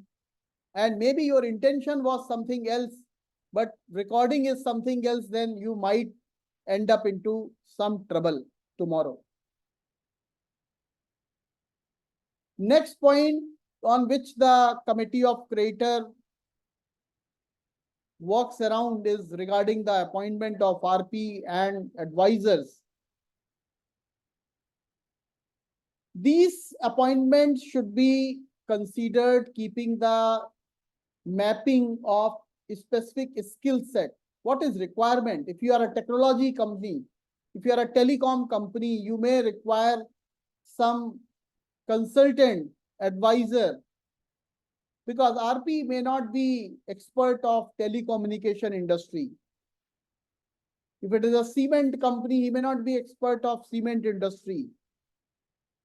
There may be a requirement of appointing a process advisor. He may be capable also, but you know, RP wears many hats at the same time. He wears a hat as a RP, where he has the obligation to prepare and collate the list of committee of creator. If an entity is a going concern, he is wearing other hat to run from pillar to post to keep the entity as a going concern. Somebody has filed a withdrawal application, he wears another hat and takes that process forward. he wears another hat of the responsibility that he has to find out the avoidance transactions. He has to see the red flags. He has to see the alerts. He has to form the opinion. He has to determine the avoidance transactions. Then other hat he is wearing, that he has to invite the resolution plan. He has to prepare the expression of interest. He has to publish Form G. On the other hand, he has to meet the expectation of committee of creditor and the individual committee members. Other hat he is wearing, that he has to do lot of compliances as is mandated by IBBI under the law. Then he is wearing another hat, that if your entity is not going into resolution plan, then you have to prepare yourself for liquidation. There may be a lot of queries from the prospective resolution applicant. You have to prepare a data room. So what, and there may be on top of it, lot of litigations which are going on. So you may at times be wearing 8 to 10 hats for running the different processes. How you will be able to manage all these things? So at times there may be a requirement that you want to delegate certain functions. You want to appoint some advisor. So committee of creditor has to come, understand and support the resolution professional with regard to his requirement, where the choice is of course, RP, the commercial terms, which includes the fees, especially requires the approval of committee of creditors.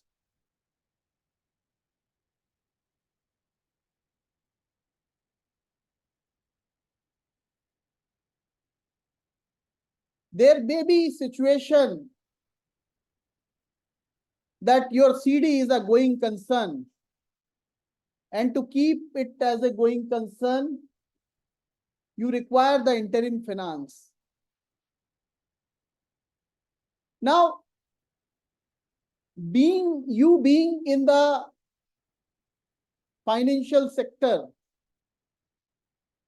and generally a lender itself, and you understand the requirement of CD well, and you also understand the interim finance rank on the top in the section 53 waterfall. But despite of that, it is observed that committee of creditors are reluctant in providing or arranging the interim finance. Many a times it is so very critical that CD loses her going concern status just because a small penny regarding the working capital requirement could not be arranged. And during the course of CIRP process itself, the CD loses the status as a going concern. So concerns have been raised. So the conduct of committee of creditor with regard to the assessment of requirement of interim finance and sourcing of the same also requires to be evaluated and arranged. Next comes the cooperation with the insolvency professional. Needless to mention the person who is a IRP, RP, as we discussed, he is already wearing many hats. 8 to 10 hats he may be wearing at any particular point of time. Committee of creditor need to understand this fact and extend its best cooperation and proactively provide all the information, support to enable the due discharge of functions. IRP is not there for his personal interest. Of course, his personal interest is limited to the fees that he is likely to get. He has a larger cause for which the adjudicating authority has bestowed a responsibility on him, which is a revival of a corporate debtor. You need to allow him, cooperate with him, provide necessary ecosystem so that he can bring the best out of the situation. Regarding information memorandum, the code requires the resolution applicant to submit a resolution plan based on the information memorandum. So your information memorandum is a marketing document.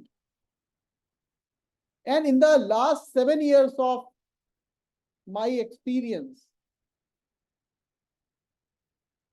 still RP is struggling in making it a marketable document. I'm not saying committee of creditor has a much role to play, but committee of creditor or the individual lender may be many times in a better position to provide the data, to provide the information which is required to be captured in the information memorandum. They know how to present it, what is the strength, because RP is associated hardly for a year when it goes for that stage. Whereas the lender may be associated for the last 10 years or 15 years or maybe 5 years, which is certainly a period higher than. So he is in a much better position, much equipped to provide the necessary information.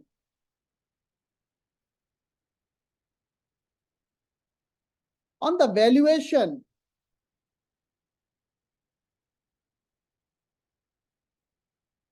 it provides a very big guidance to the committee of creditor while considering the resolution plans. So they must examine these valuation reports, and if as a lender they have undertaken any valuations in the past also, they must share these copies with the resolution professionals in a time-bound manner so that they can discuss it out with the valuation professionals. A new requirement has been recently been added in February, whereby the committee of creditor will be provided or will ask the resolution professional to arrange an interaction with the valuation professional to discuss regarding the methodology for valuation of these assets. So this is a very good step wherein lot of insight can be exchanged by the committee of creditor with regard to the valuation methodology, with regard to everything, so that these questions are not coming up later on and the time can be saved. Monitoring and supervision, the committee should diligently monitor the affairs of CD. Wherever required, appointment of experts, they can engage the experts. Not only they should take decisions, but they should have a sufficient backup in respect of decisions which are taken by them.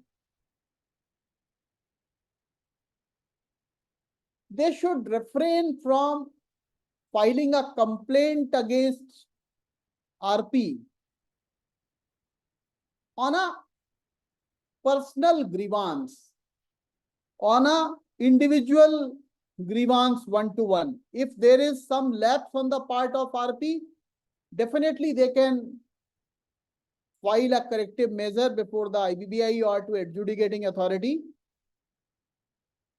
They should also be taking out time to understand the legal matters which are going on in respect of the particular entity.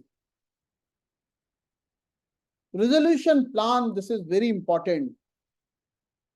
And lot of debate has been done on this particular aspect by so many judgments. They should decide the terms and conditions for submission of EOI, request for resolution plan, eligibility condition to attract the maximum resolution plans. The language should be unambiguous, clarity should be there, and whenever clarification is being sought and the meeting is required to be held in that regard, they should support that particular cause. One important point which has been an observation of the adjudicating authority, that why don't the resolution professional adopt the suitable marketing strategy and engage suitable advisor in respect of expression of interest and the resolution plan. They can even go to utilize their own organizational strength and resources to achieve the larger objective. The persons who are ineligible under 29A, as we have seen in the order also, they should not be allowed.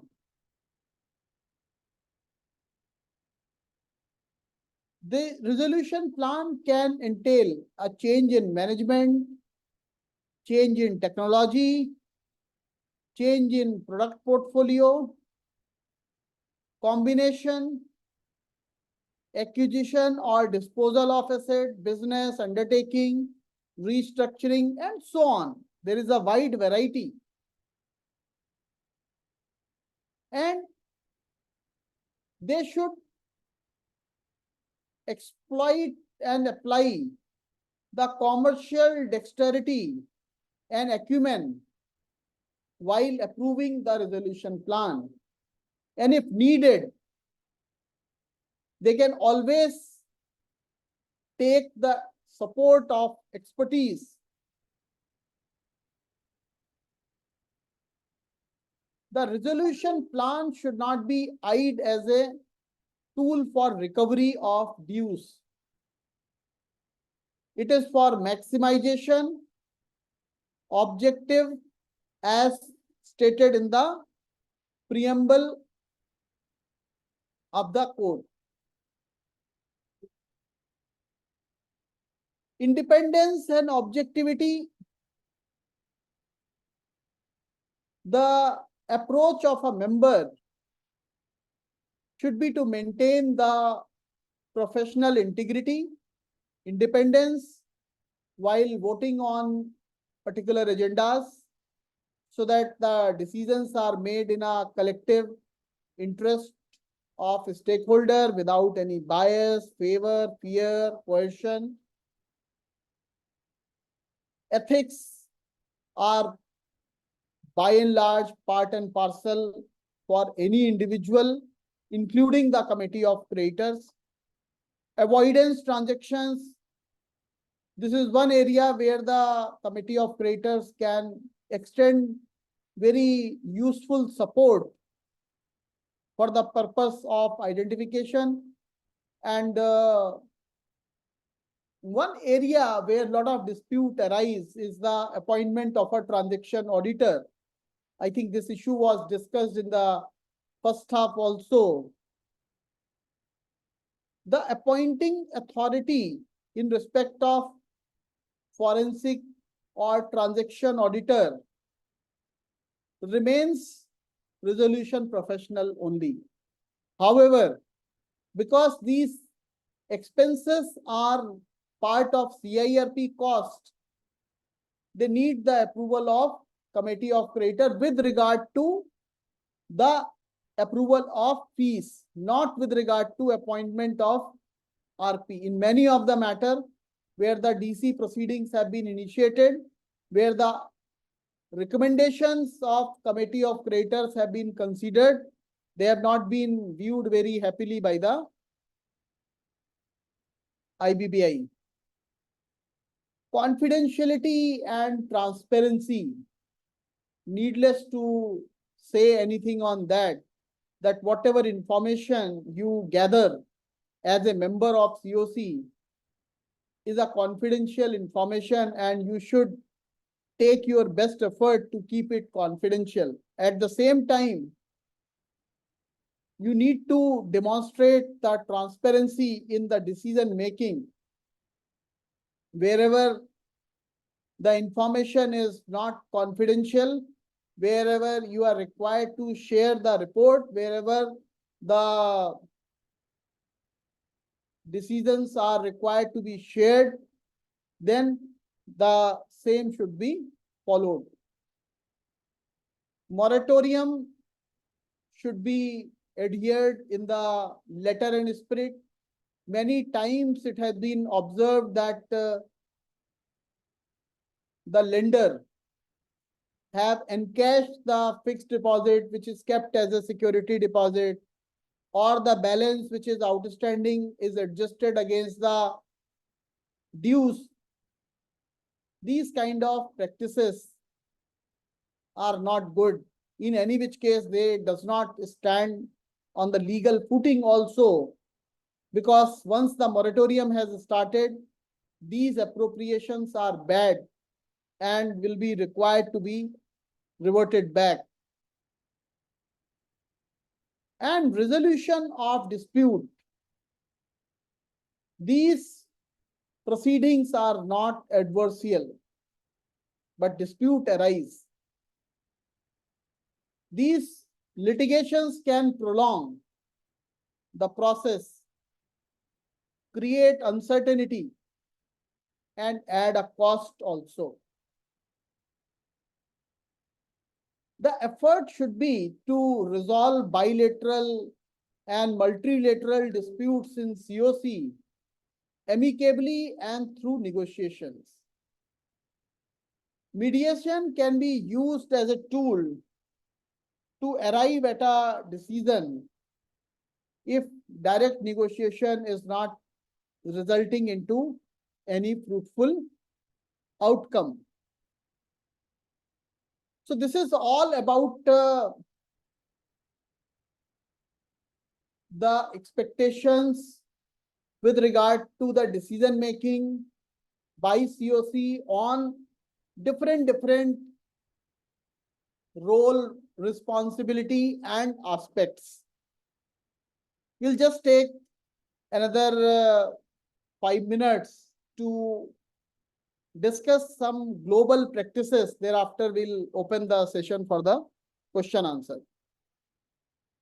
As we have discussed earlier also, in the Singapore, there is a formal insolvency process which is known as the judicial management process, which is supervised by the court and which is very akin to CIRP process, and ultimate objective is the rehabilitation as we have. And this process is driven by the insolvency professional who is called a judicial manager. And the role function of judicial manager, likewise the insolvency professional in India, is wide and inter alia includes to do such things as are necessary for management of the affairs, business, property of the company, take over director's function, perform all functions in the interest of the company, creditors, etc. In one of the matter, the High Court held the role and responsibilities of judicial manager are multifaceted, and one of the purpose of appointing these manager is to rehabilitate our distressed company as a going concern for the benefit of stakeholder. The judicial manager is therefore empowered to continue the company's business. So in net, the judicial manager perform the functions of RP as well as exercise the commercial wisdom of committee of creditors also within the supervision of court. So this is in distinction to what we follow. So as such, there is no committee of creditor in between in Singapore.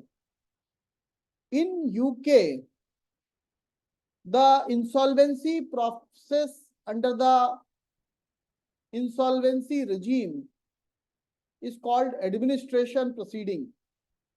An objective of administration process depend on suitability and feasibility of the option and can either be to rescue the company as a going concern or to wind up and liquidate the assets. The role of administrator require him to act in the best interest of creditor. He must act fairly. He has a wide range of power. He can do anything which is necessary, expedient for the management of affair, business. The creditor of company can establish creditor committee, but their role is limited to assisting the administrator in discharge of his functions. So if you see the UK model also, though committee can be formed by the creditors, but their role is more of an assistance to the administrator than anything else.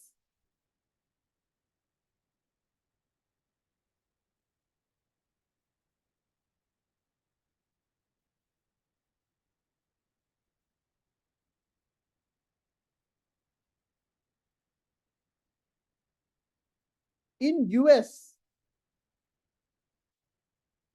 the insolvency regime, which is incorporated in the legislation, is two-pronged approach. It automatic stay provides a debtor a breathing space so that the distressed entity can preserve the business as a going concern. On other hand, it is meant to maximize the recovery of various creditor of the corporate debtor vis-a-vis liquidation. Now, if a proceeding is under Chapter 11, which is continuance of entity as a going concern, the CD remains in control of business operation and repays the creditor concurrently to the court-approved reorganization plan. And an officer of US Department of Justice, which is called US Trustee, is responsible for monitoring the progress of Chapter 11 cases and supervises the debtor in possession operation of the business.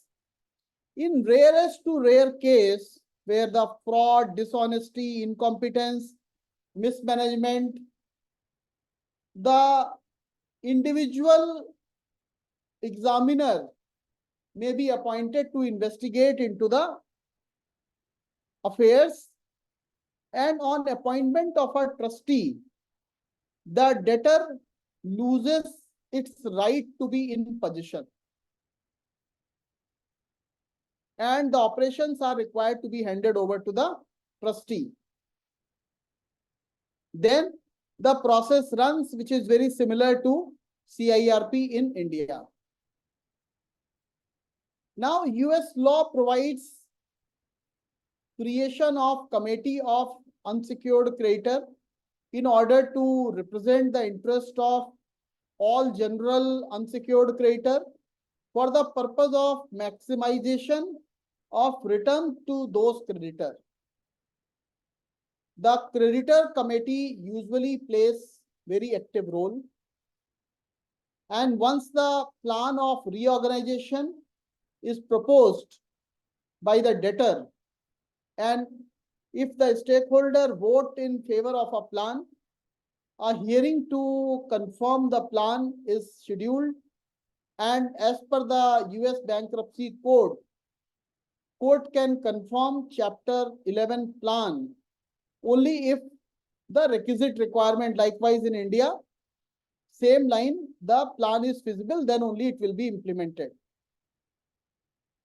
So insolvency process in US is debtor friendly, unlike the other jurisdiction.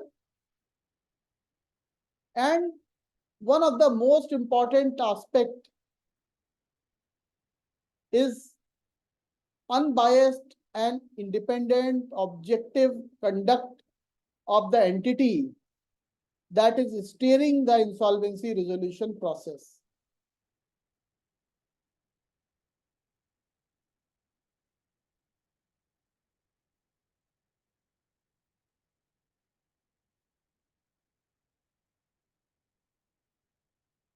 Now, there are some, in addition to code of conduct, what has been already framed by the IBBI and discussed in this session also.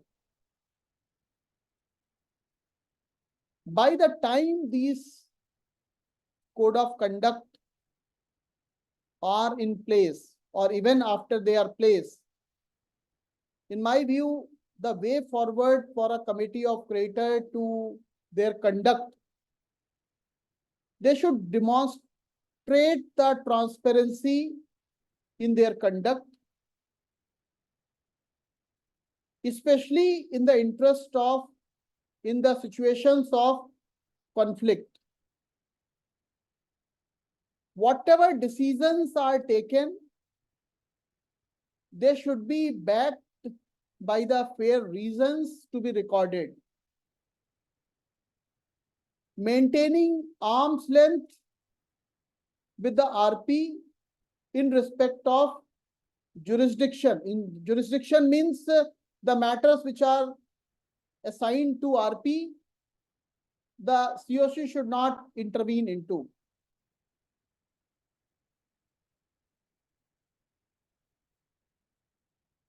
Due diligence of resolution applicant need to be strengthened. Situations of deadlock where due to majority or due to lack of interest of one of the committee member or few of the committee member, the effort should be made to arrive at a consensus.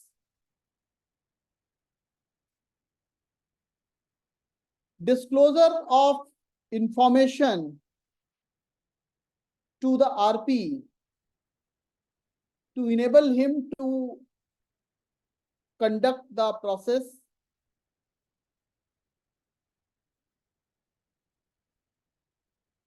Considering the levy of penalty or disciplinary action for a member on account of misconduct, misfeasance, while being on CoC of another CD. Adherence of timelines, commercial wisdom, even though recognized by the Apex Code, but this commercial wisdom puts you in a lot of responsibility as well. So you are required to support your decisions with the rational and informed decisions.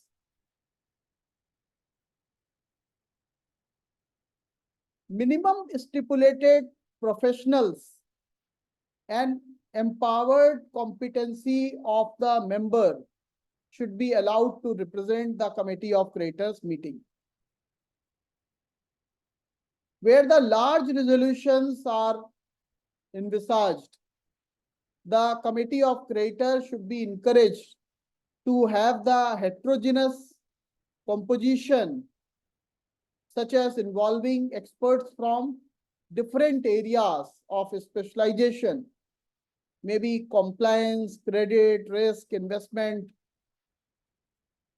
entrepreneurial and business initiatives by the committee of creator while exercising its commercial wisdom, along with requisite immunities to protect them against the unfavorable outcome. So these are few of the suggestions and few of the thoughts which can be considered. This is all from my side as far as the formal discussion on code of conduct, its requirement, evolution is concerned. Now we open the floor for question answer. You can please unmute and you can take up the questions.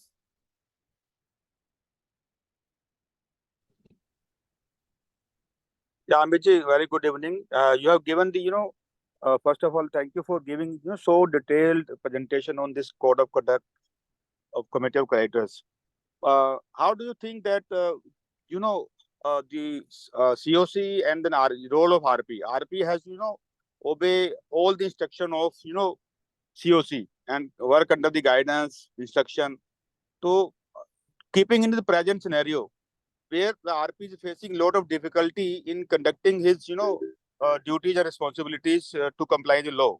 So I will see that in the coming years, the way the role and responsibility CoC, they will help the RP in conducting their role and other things. Like we were discussing the appointment of, auditors and all that. Yeah. So, Deepakji, what I understand, I think enough sensitization has been done.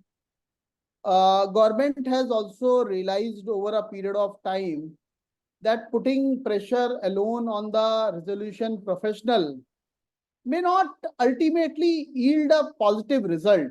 At max, what you will achieve? You will achieve that you may suspend to some of the resolution professional. You may initiate some disciplinary actions against the resolution professionals. But these things are not going to bring positive result. Positive result will come when, as envisaged under the Insolvency and Bankruptcy Code, that a ecosystem has to work towards the achieving the preamble of the act.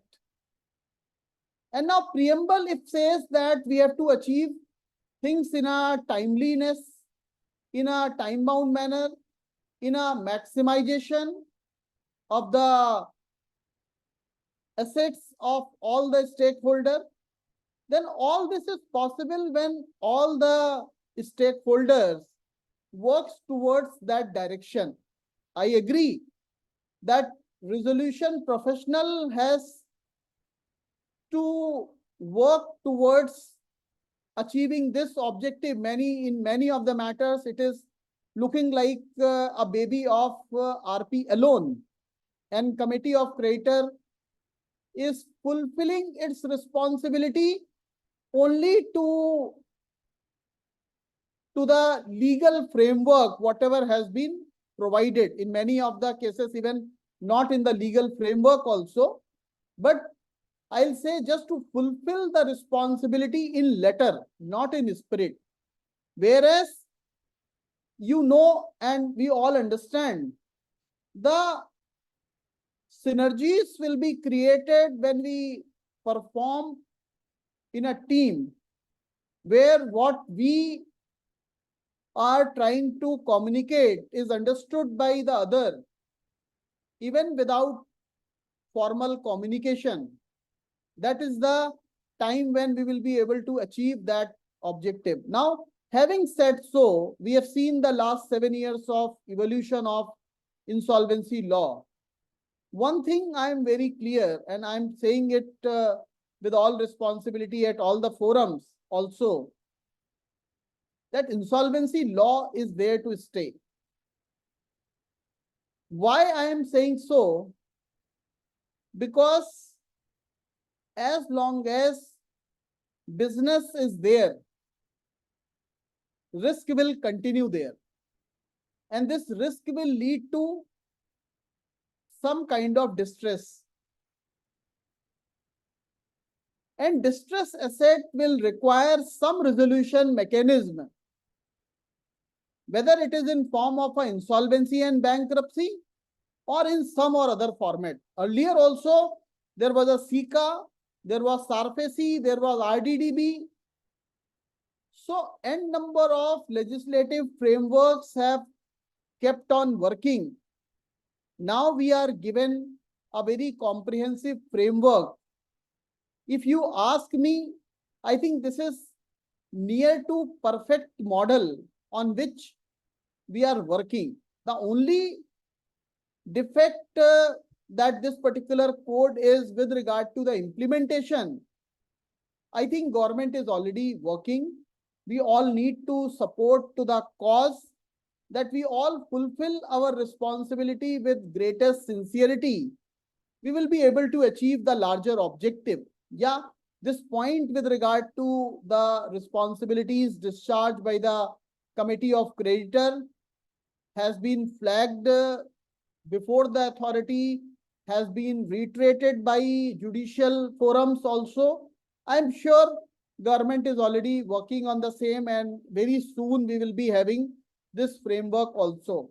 Maybe in times to come, government may tweak the law with regard to the role of adjudicating authority as well, now, which is one of the, again, pillar important for enforcement of insolvency and bankruptcy code. So I don't see any challenge in times to come, but yes, any law which is when implemented for the first time, then these kind of issues are there which we are facing. But now I think enough time has passed. I'm very hopeful that we'll have a very good ecosystem in times to come, where we'll be having a very positive resolution model. And one more, just last one point which I wanted to convey.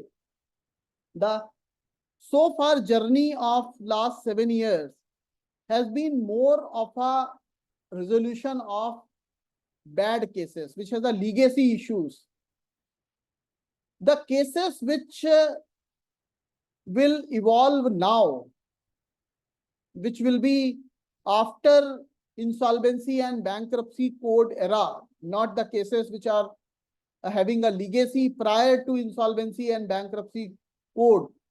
Perhaps the resolution rate will also improve, and the preparation will also improve. The kind of support we are expected to receive from all our stakeholders, including committee of creditor, will increase significantly, and the resolution possibilities and the contribution by different stakeholder, including the resolution applicant and the committee of creator, will also be quite improving. So I think this addresses Thank you so some much for part your of it. extension.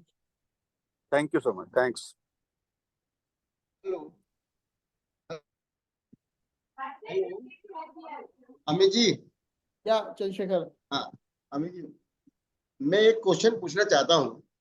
Ji. Question ये है कि committee of creators में home buyer की committee है, उसमें एक department ने 592 मकान हमसे बनवाए, ठीक है, और बाकी होम बायर के इंडिविजुअल के मकान है, और वो जो संस्था है जिसने बनवाया वो गवर्नमेंट डिपार्टमेंट है। अब वो ये चाहता है कि ये मकान हमारे हमको वापस कर दिया जाए सीआरपी से, और वो खुद बनाएगा इस मकान को, ठीक है ना। आजकल प्रोजेक्ट, और वो अलग प्रोजेक्ट है, पूरा प्रोजेक्ट भी वो अलग ही है। अगर वो अलग होना चाहते हैं हमारे प्रोजेक्ट से, पूरे 2 प्रोजेक्ट हैं, तो क्या ये पॉसिबल है under the law to do? आपका जो मैं समझ पा रहा हूं, आपका CIRP प्रोसेस ऑलरेडी इनिशिएटेड है। अच्छा, मैं आपको थोड़ा और एलोबरेट करके बताता हूँ। सीआरपी प्रोसेस शुरू हुआ 2018 में। फार्म जी 2-3 बार निकला, कोविड का पीरियड आ गया, वो मैच्योर नहीं हो पाया। हमने लिक्विडेशन की एप्लीकेशन कोर्ट के सामने लगा दी सन 2020 में ही। 20 से आज तक वो एप्लीकेशन टेकअप नहीं हुई। इसके बाद जो रेजोल्यूशन प्लान आने को थे वो भी नहीं आए, वो भी सब बैकआउट कर गए। इधर 2 लोग एप्लीकेंट आए तो हमने कोर्ट के सामने एप्लीकेशन लगाई कि साहब 2 लोग आ गए हैं, तो हमें फार्म जी के लिए COC बुलाने की परमिशन दे दी जाए। Court has granted the permission and we have called the COC, एंड COC में उसी गवर्नमेंट डिपार्टमेंट ने दे हैव रिजेक्टेड कि वो फार्म जी ना निकाला जाए, और इसमें ये नहीं हुआ, इसमें ये नहीं हुआ, इसमें ये नहीं हुआ करके उन्होंने ऑब्जेक्शन लगा दी, वो रह गया। हमने उनसे कहा जिस तरह से आप बिहेवियर कर रहे हैं COC में, उस तरह से आपका भी कोई फायदा नहीं है, आपके भी मकान पूरे नहीं है, और जो दूसरे मकान है वो भी पूरे नहीं हो रहे हैं। तो वो इस बात पे एग्री हो गए, चलो अब हम फार्म जी निकालने के लिए राजी हो जाते हैं। अब हमें फार्म जी निकालना है। गवर्नमेंट डिपार्टमेंट का प्रोजेक्ट है एक ही लैंड के ऊपर, मगर उनका हिस्सा अलग है, हमारा हिस्सा अलग, एक दूसरा प्रोजेक्ट अलग है, दोनों अलग अलग प्रोजेक्ट हैं। अब वो कह रहे हैं कि हम अपना मकान अलग बनाना चाहते हैं, तो हमें अलाउ कर दिया जाए, हमें अलाउ कर दिया जाए। तो क्या वेदर इट इज पॉसिबल कि वो अपना प्रोजेक्ट अपने आप पूरा कर लें? उनके में काम बहुत कम है, उनके में काम बहुत कम है। आप ये कहना चाह रहे हो something on the lines of reverse insolvency? Not for the whole group, मतलब 2 प्रोजेक्ट हैं, तो एक प्रोजेक्ट में वो वापस लेना चाहते हैं अपना प्रोजेक्ट। अब वो COC के सबसे बड़े मेंबर हैं, 47% वोटिंग राइट ही उन्हीं के पास है। और एक बैंक है जिसके 5%, मतलब वो दोनों मिला के 51% से ऊपर हो जाते हैं। तो वो जो भी निर्णय चाहते हैं वो इंटरेस्टेड इस बात में है कि जो उनका प्रोजेक्ट है वो मुझे दे दो, फंडेड प्रोजेक्ट है वो अपना पूरा कर लेंगे। नहीं, बट कंपनी तो मेरी एक ही है। कंपनी एक ही है। नाउ अगर हम उनको हटा देते हैं इस प्रोजेक्ट में से, मेरा पोजीशन क्या बचता है? मतलब ही इज अ जो लेंडर। दूसरा प्रोजेक्ट है वो बचेगा मेरे पास। एक का नाम है फोर्ड व्यू, एक का नाम है अफोर्डेबल हाउसिंग। तो अफोर्डेबल हाउसिंग तो उनके पास चली जाएगी, और बाकी बच जाएगा, बाकी उसी में सारा काम है। जो रेजोल्यूशन एप्लीकेंट भी आएगा उसको भी फायदा उसी में ही है ना। देखो, मुझे लगता है कि अगर आप अंसल की एप्लीकेशन देखोगे और मतलब वहां से शायद आपको कुछ क्लू मिल सकता है। आई एम नॉट सेइंग कि it will be entirely applicable, but in that case Ansal also moved towards the reverse insolvency ना। एनक्लेट का जो ऑर्डर था उसके बेसिस पे रिवर्स इंसॉल्वेंसी तो हुई नहीं ना, रिवर्स इसलिए नहीं हुई है, रिवर्स ही इसलिए रिवर्स नहीं हुई। आपके केस में इसलिए नहीं है क्योंकि आप तो उस स्टेज से बाहर आ गए हो, आपके यहाँ में तो CIRP स्टार्ट हो गई है। नहीं, CRP स्टार्ट भी हो गई है। दूसरी है उनका एक प्रोजेक्ट जो है, अच्छा वो इसलिए बहुत बड़ी नेसेसिटी, उनकी जरूरत इधर भी है क्योंकि वो डेवलपमेंट अथॉरिटी है उस इलाके की, वही डेवलपमेंट अथॉरिटी। जैसे हम दिल्ली में DD है, नोएडा में नोएडा अथॉरिटी है, CC उन्हीं से चाहिए, मकान का अप्रूवल उन्हीं से चाहिए, बिजली उन्हीं को लगानी है उस एग्रीमेंट के। एक एग्रीमेंट के तहत ये सारी बिल्डिंग बनी है। सारा काम उन्हीं को और करना है। अगर वो अलग भी होंगे तो उन्हें ये सारे काम तो करने ही पड़ेंगे। उनको जो है बिजली लगानी is है, there सड़क any बनानी bar? Is there any bar? Can they not come as a resolution applicant for a project? नहीं, वो they cannot come because they are the government department, है ना? They have got these houses constructed for the affordable housing purpose. There is a scheme in the Rajasthan. If you want to convert your land into the residential and commercial, then you have to prepare the certain amount of the houses in the weaker section, affordable housing. Then they will allow the rest of the land you can use for the project. अब now they are, हमने वो एक ही land पे हमने आधा हिस्सा उनको दे दिया, आधा हिस्सा हमारे पास है। सारी लैंड हमारे पास लीज पे है, उन्हीं की लीज है आज की डेट में। लीज भी उन्होंने, लैंड हमारी थी, उनके ये कि लैंड पहले आप सरेंडर कर दो, वो लीज कर देंगे पूरी पूरी की। तो दोनों प्रॉपर्टी लैंड लीज पे लैंड पे बनी हुई है। अब वो कह रहे हैं भाई हमारा प्रोजेक्ट अलग कर दो, मगर सीओसी के सबसे बड़े मेंबर वही हैं आज की डेट में, सबसे ज्यादा स्टेक उन्हीं का। अगर वो कोई भी वोटिंग करते हैं तो सारा डिसीजन इधर उधर हो जाता है। अब मान लो वो ये वोटिंग करते हैं, मान लो ये प्रपोजल आता है कि भाई यूआईटी वाला प्रोजेक्ट यूआईटी को दे दिया जाए सीओसी के अंदर, तो और दूसरा वाला प्रोजेक्ट आप बनाइए, तो क्या ये पॉसिबल है अगर वो सीओसी में पास कर दे तो? नहीं, फार्म दिया, रस्का निकालिए। क्वेश्चन ये है प्रदीप जी कि आप ये डिसीजन कौन लेगा? सीओसी नहीं, सीओसी किस, क्या डिसीजन क्या लेगी, इसको पास कैसे करेगी? As a resolution plan? नहीं, वो तो ठीक है, वो ये कहेगी भाई, वो तो ये कहते हैं आज की डेट में कि हम फाइनेंशियल क्रेडिटर है ही नहीं। यू हैव रॉन्गली मान गया मैं प्रदीप जी, मैं मान गया। आज की आपकी कंपनी सीआईआरपी में है, हाँ, आपका स्टेटस अंडर इंसॉल्वेंसी है, आप कुछ भी करना चाहते हो, आप एसेट को अलग कैसे करोगे? या इस एंटिटी में आगे अगर आप कंस्ट्रक्शन कंप्लीट करके इसको कॉमर्शियली बेचना चाहते हो तो वो आप कंप्लीट कैसे करोगे जब तक आपको इसका रेजोल्यूशन प्लान अप्रूवल नहीं होता है? या तो मैं इसको as a going concern agree करूं और गोइंग कंसर्न में दो पार्ट में डिवाइड करके अलग कर दूं। नहीं तो वो बनाएंगे तो वही ना, मैं तो बनाऊंगा नहीं भाई। मैं कह रहा हूं आपको करना तो इसको रेजोल्यूशन प्लान या एज ए लिक्विडेशन के थ्रू ही करना पड़ेगा ना। आप मतलब कुछ भी अचीव करोगे, either they become a resolution applicant or someone else become the resolution applicant, or they take the particular project as a going concern, और जो बाकी बच जाए प्रोजेक्ट वो मैं किसी और को बेच दूं। Let's say the project has two, मतलब the entity has two project A and B. A project can be valued for X number. हम उसको X नंबर पे बेच देते हैं एक वैल्यूएशन करा के। आई एम नॉट सेइंग कि this will be solution, but मुझे जो समझ में आ रहा है आपकी बात, it cannot be done because it is a government department. Government department has got constructed very nominal amount for this project. मतलब बहुत कोई भी कम हो अमाउंट में सर, बनवाया गवर्नमेंट उन्होंने। आल्सो हैज टू फंक्शन नहीं, अब द वो ये फ्रेमवर्क चाहते हैं, ओनली ना। अब वो एक एग्रीमेंट के तहत ये दोनों प्रोजेक्ट बने थे, तो वो ये चाहते हैं कि हमारा प्रोजेक्ट हमें अलग करके दे दो, हमारा प्रोजेक्ट, तो हम अपना प्रोजेक्ट अपने आप पूरा कर लें, बाकी आप बनाओ। आप बात ही नहीं समझ रहे हो। आप मैं समझ अलग रहा हूँ, करने की पावर मैं किसके तो आपको पास है? सिचुएशन बता रहा हूँ, है ना। अरे अलग करने की पावर किसके पास है सर? आप तो लीगल फ्रेमवर्क के अंदर बात करोगे। प्रदीप जी, आप आज आपके पास आपकी एंटिटी आज रेजोल्यूशन प्रोसेस में है, आप बिना रेजोल्यूशन प्रोसेस या बिना लिक्विडेशन प्रोसेस किए हुए मुझे बता दो आप कैसे इसको अलग कर दोगे? एक बात है, कोई तरीका नहीं है ना। आपको सोल्यूशन तो वहीं से निकालना पड़ेगा। अब ठीक है, वो आप गवर्नमेंट डिपार्टमेंट को देना चाहते हो, उसको project as a going concern देना चाहते हो, आप उसको रेजोल्यूशन प्लान की तरह देना चाहते हो, ये इंटरनल डिस्कशन का विषय है। ये कमेटी ऑफ क्रेडिटर कॉल ले सकता है अगर सबकी मर्जी यही है, और जब वो 51% उनके पास में कंट्रोल है तो let him gather the remaining control and wisdom of the remaining people and take the approval. नहीं मुझे तो और कोई तरीका नहीं लगता है कि नहीं, अप्रूवल अगर they are agree on that point कि they want to take this project back from us, तो they can pass in the COC, that is not a problem at all. मतलब question is that as a IRP I can do it or not, this is एक important. Sir बात तो यही है कि आप कह रहे हो कि आप मतलब फिर तो ये हो गया कि मैं सीओसी की परमिशन चाह रहा हूँ एसेट बेचने के लिए बिना लिक्विडेशन में जाए हुए।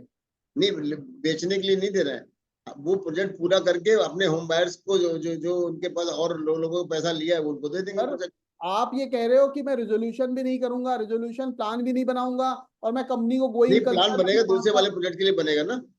सर ऐसे नहीं हो सकता। आप दूसरे वाले प्लान के लिए चलो रिजोल्यूशन प्लान लेकर के आओगे और इस वाले प्रोजेक्ट को आप उसमें से छोड़ दोगे, तो आपको फिर इसके लिए भी परमिशन चाहिए होगी एडजुडिकेटिंग अथॉरिटी की कि भैया on the lines reverse insolvency. मैं इसीलिए बार बार कह रहा हूँ रिवर्स इंसॉल्वेंसी तो यही है कि आपके दो प्रोजेक्ट है, इंसॉल्वेंसी मेरी लिमिटेड टू हो गई प्रोजेक्ट बी पे, प्रोजेक्ट ए पे मेरी इंसॉल्वेंसी कंटिन्यू नहीं कर रही है, तो you are filing an application on the application of that financial creditor saying that this particular project may be excluded from the insolvency and they will be allowed to continue the completion of the project without any support from this particular entity. तो आप ये अगर कर सकते हो तो आप कर लो, बट आपको जाना उसमें भी यही इसी लाइन पे पड़ेगा कि सबसे पहले आपकी एप्लीकेशन फाइल होगी for detaching the particular project A जो गवर्नमेंट कर रही है फ्रॉम दिस CIRP प्रोसेस। आप उसके बाद ये जो सेकंड वाला प्लान है इसके लिए रिजोल्यूशन प्लान लेके आ जाओ। मतलब मेरा व्यू तो लिमिटेड टू जो मेरी अंडरस्टैंडिंग है, और इस पे मुझे लगता है 2 या 3 ऑर्डर ऑलरेडी हैं। आप अंसल का मैटर देख लो एक बार, मुझे अभी भी याद है कि वो आपके केस के लिए बिफिटिंग मॉडल है।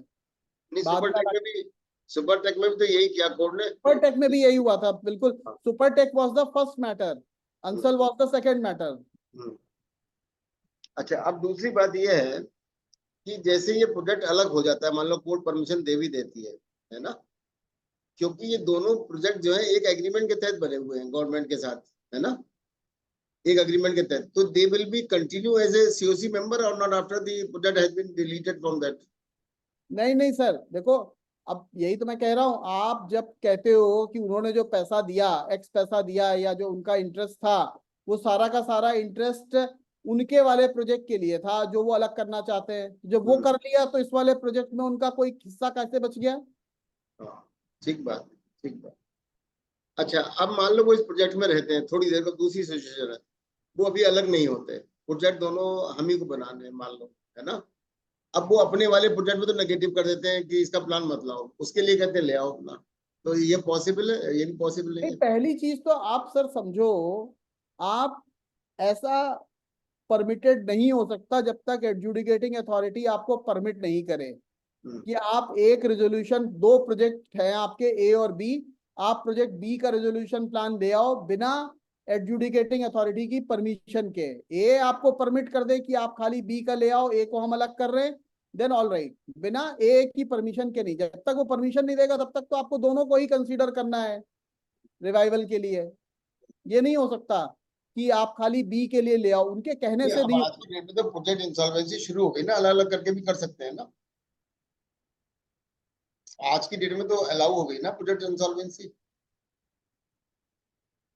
आपका रिजोल्यूशन प्लान मुझे नहीं मालूम कि अभी जो ये प्रोसेस है वो आपके एग्जिस्टिंग मैटर्स के लिए है या जो नए मैटर्स फाइल हो रहे हैं उनके लिए है। आपको एक बार एग्जामिन कर लो, मुझे नहीं लगता है कि आपके केस में वो आपको उसका बेनिफिट मिलेगा। मैं एक बार एग्जामिन करना पड़ेगा आपको। मतलब जब से ये नोटिफिकेशन आया है ना, नोटिफिकेशन में एग्जैक्ट वर्डिंग्स क्या लिखे हैं एप्लीकेबिलिटी को लेके, तो मैं एग्जामिन कर लूंगा। वो एग्जामिन ये करना है पड़ेगा। कि आज की डेट में प्रोजेक्ट इंसॉल्वेंसी शुरू है और प्रोजेक्ट अभी भी इनकम्प्लीट है, मतलब अभी तो कोई प्लान आया ही नहीं इस केस में, है ना, जी। और पेंडिंग पड़ी अलग एप्लीकेशन, और कोर्ट ने ये अलाउ भी कर दिया कि आप CoC बुला के फॉर्म जी निकालो, निकल नहीं पाया because of the CoC, that is a different matter. ठीक है ना, चलिए अब आपका समय खत्म हो गया तो ज्यादा समय नहीं लेते। नहीं सर, माय प्लेजर है। अच्छा, एक मैं आपका नंबर चाहूंगा, कभी बात करनी हो तो आपसे कर सके फोन पे। We are living in Noida and you are in Lucknow. मैं आपको व्हाट्सएप पे, इस पे क्या कहते हैं, ग्रुप पे मैं नंबर भेज रहा हूँ सर। अच्छा, भेज दीजिए, ठीक। Thank you Amit ji very much for this kind consideration of my request that has been detailed discussion has been made by you. Sir discussion करने के लिए आए हैं, हमारे लिए ये अपॉर्चुनिटी है कि we are able to interact. नहीं, you have given the time for my personal work. नहीं नहीं नहीं, it is not personal work. आपका पर्सनल थोड़ी है, हम आपके पर्सनल वर्क से हम सब सीख रहे हैं। Thank you, Amit ji. Thank you very much. Hope Thank so you. that we will have the day very soon when we have the code of conduct for the CoC. Let us hope the day will come. Sir आपको मेहनत करनी पड़ेगी उसके लिए, IBBI को sensitize करने के लिए। कोर्ट ने आदेश कर दिया, अब इसके बाद और क्या बचता है। दिल्ली हाई कोर्ट ने 12 तारीख को ऑर्डर कर दिया, 3 महीने के अंदर कोड लेके आओ। Preferably. Order is preferably. अब आप अमित जी, प्रेफरेबली अगर इंसॉल्वेंसी अमित जी आप मटेरियल दे दो। अमित जी आप मटेरियल दो, नीट जी आगे फॉरवर्ड कर लेंगे, टेंशन नहीं है। वो तो मैं कर दूंगा. The difficulty is that the day when I'm saying when the valuation came, the Mr. Bhatia joint secretary asked me, and the secretary was there, how this valuation, because it was to be done by MCA. See, all the three institutes were not coming together. मेरे मुंह से गलती से निकल गया कि why don't you give this task also to the IBBI? कहते क्या idea is good, but how to be done? कहने का you need to exercise your power under the Companies Act and authorize. Similar situation is here when we are talking about code of conduct. IBBI is saying, please give me the power. Primarily by the objective and the powers, IBBI has been formulated for the purpose of regulation to the professionals, to regulate the professional bodies and institutions relating to the insolvency, but IPS or insolvency professional. Bankers are not in their domain. So they are saying that why don't you go to the bank, RBI, particularly RBI and the SEBI. SEBI means because of the certain institutions and the funds are being regulated by SEBI. So within this, High Court has given the direction, but unless until there is an amendment, I do not think they will come out with the kind of code of conduct which is required. Maybe some SOP, Amit, we used to say SOP. Sometimes we talk about standard, sometimes we talk about SOP. So even not the standard, they can come out with the SOP. I agree. That is the real challenge. So that will be the real challenge. And I think as an IP, as an institution, they should understand and they should take it forward. Today, I'm not in the system directly, so I would not comment on that. So Deepak ji, I think that time will come. Don't worry, that time will come. So definitely we'll get it. That is also implemented, whatever happens. Yeah, the time will definitely come. So that will also be एक done. ही observation दे रहा था, आप कह रहे थे कि preferably लिखा है। Yes. जब प्रेफरेबली इंसॉल्वेंसी प्रोफेशनल के मैटर्स में लिखा जाता है तो कहा जाता है कि भाई So that is forget something different, sir. As you also said in the initial of your slides, the insolvency professionals are particularly regulated, do you say, under the supervision of the CoC.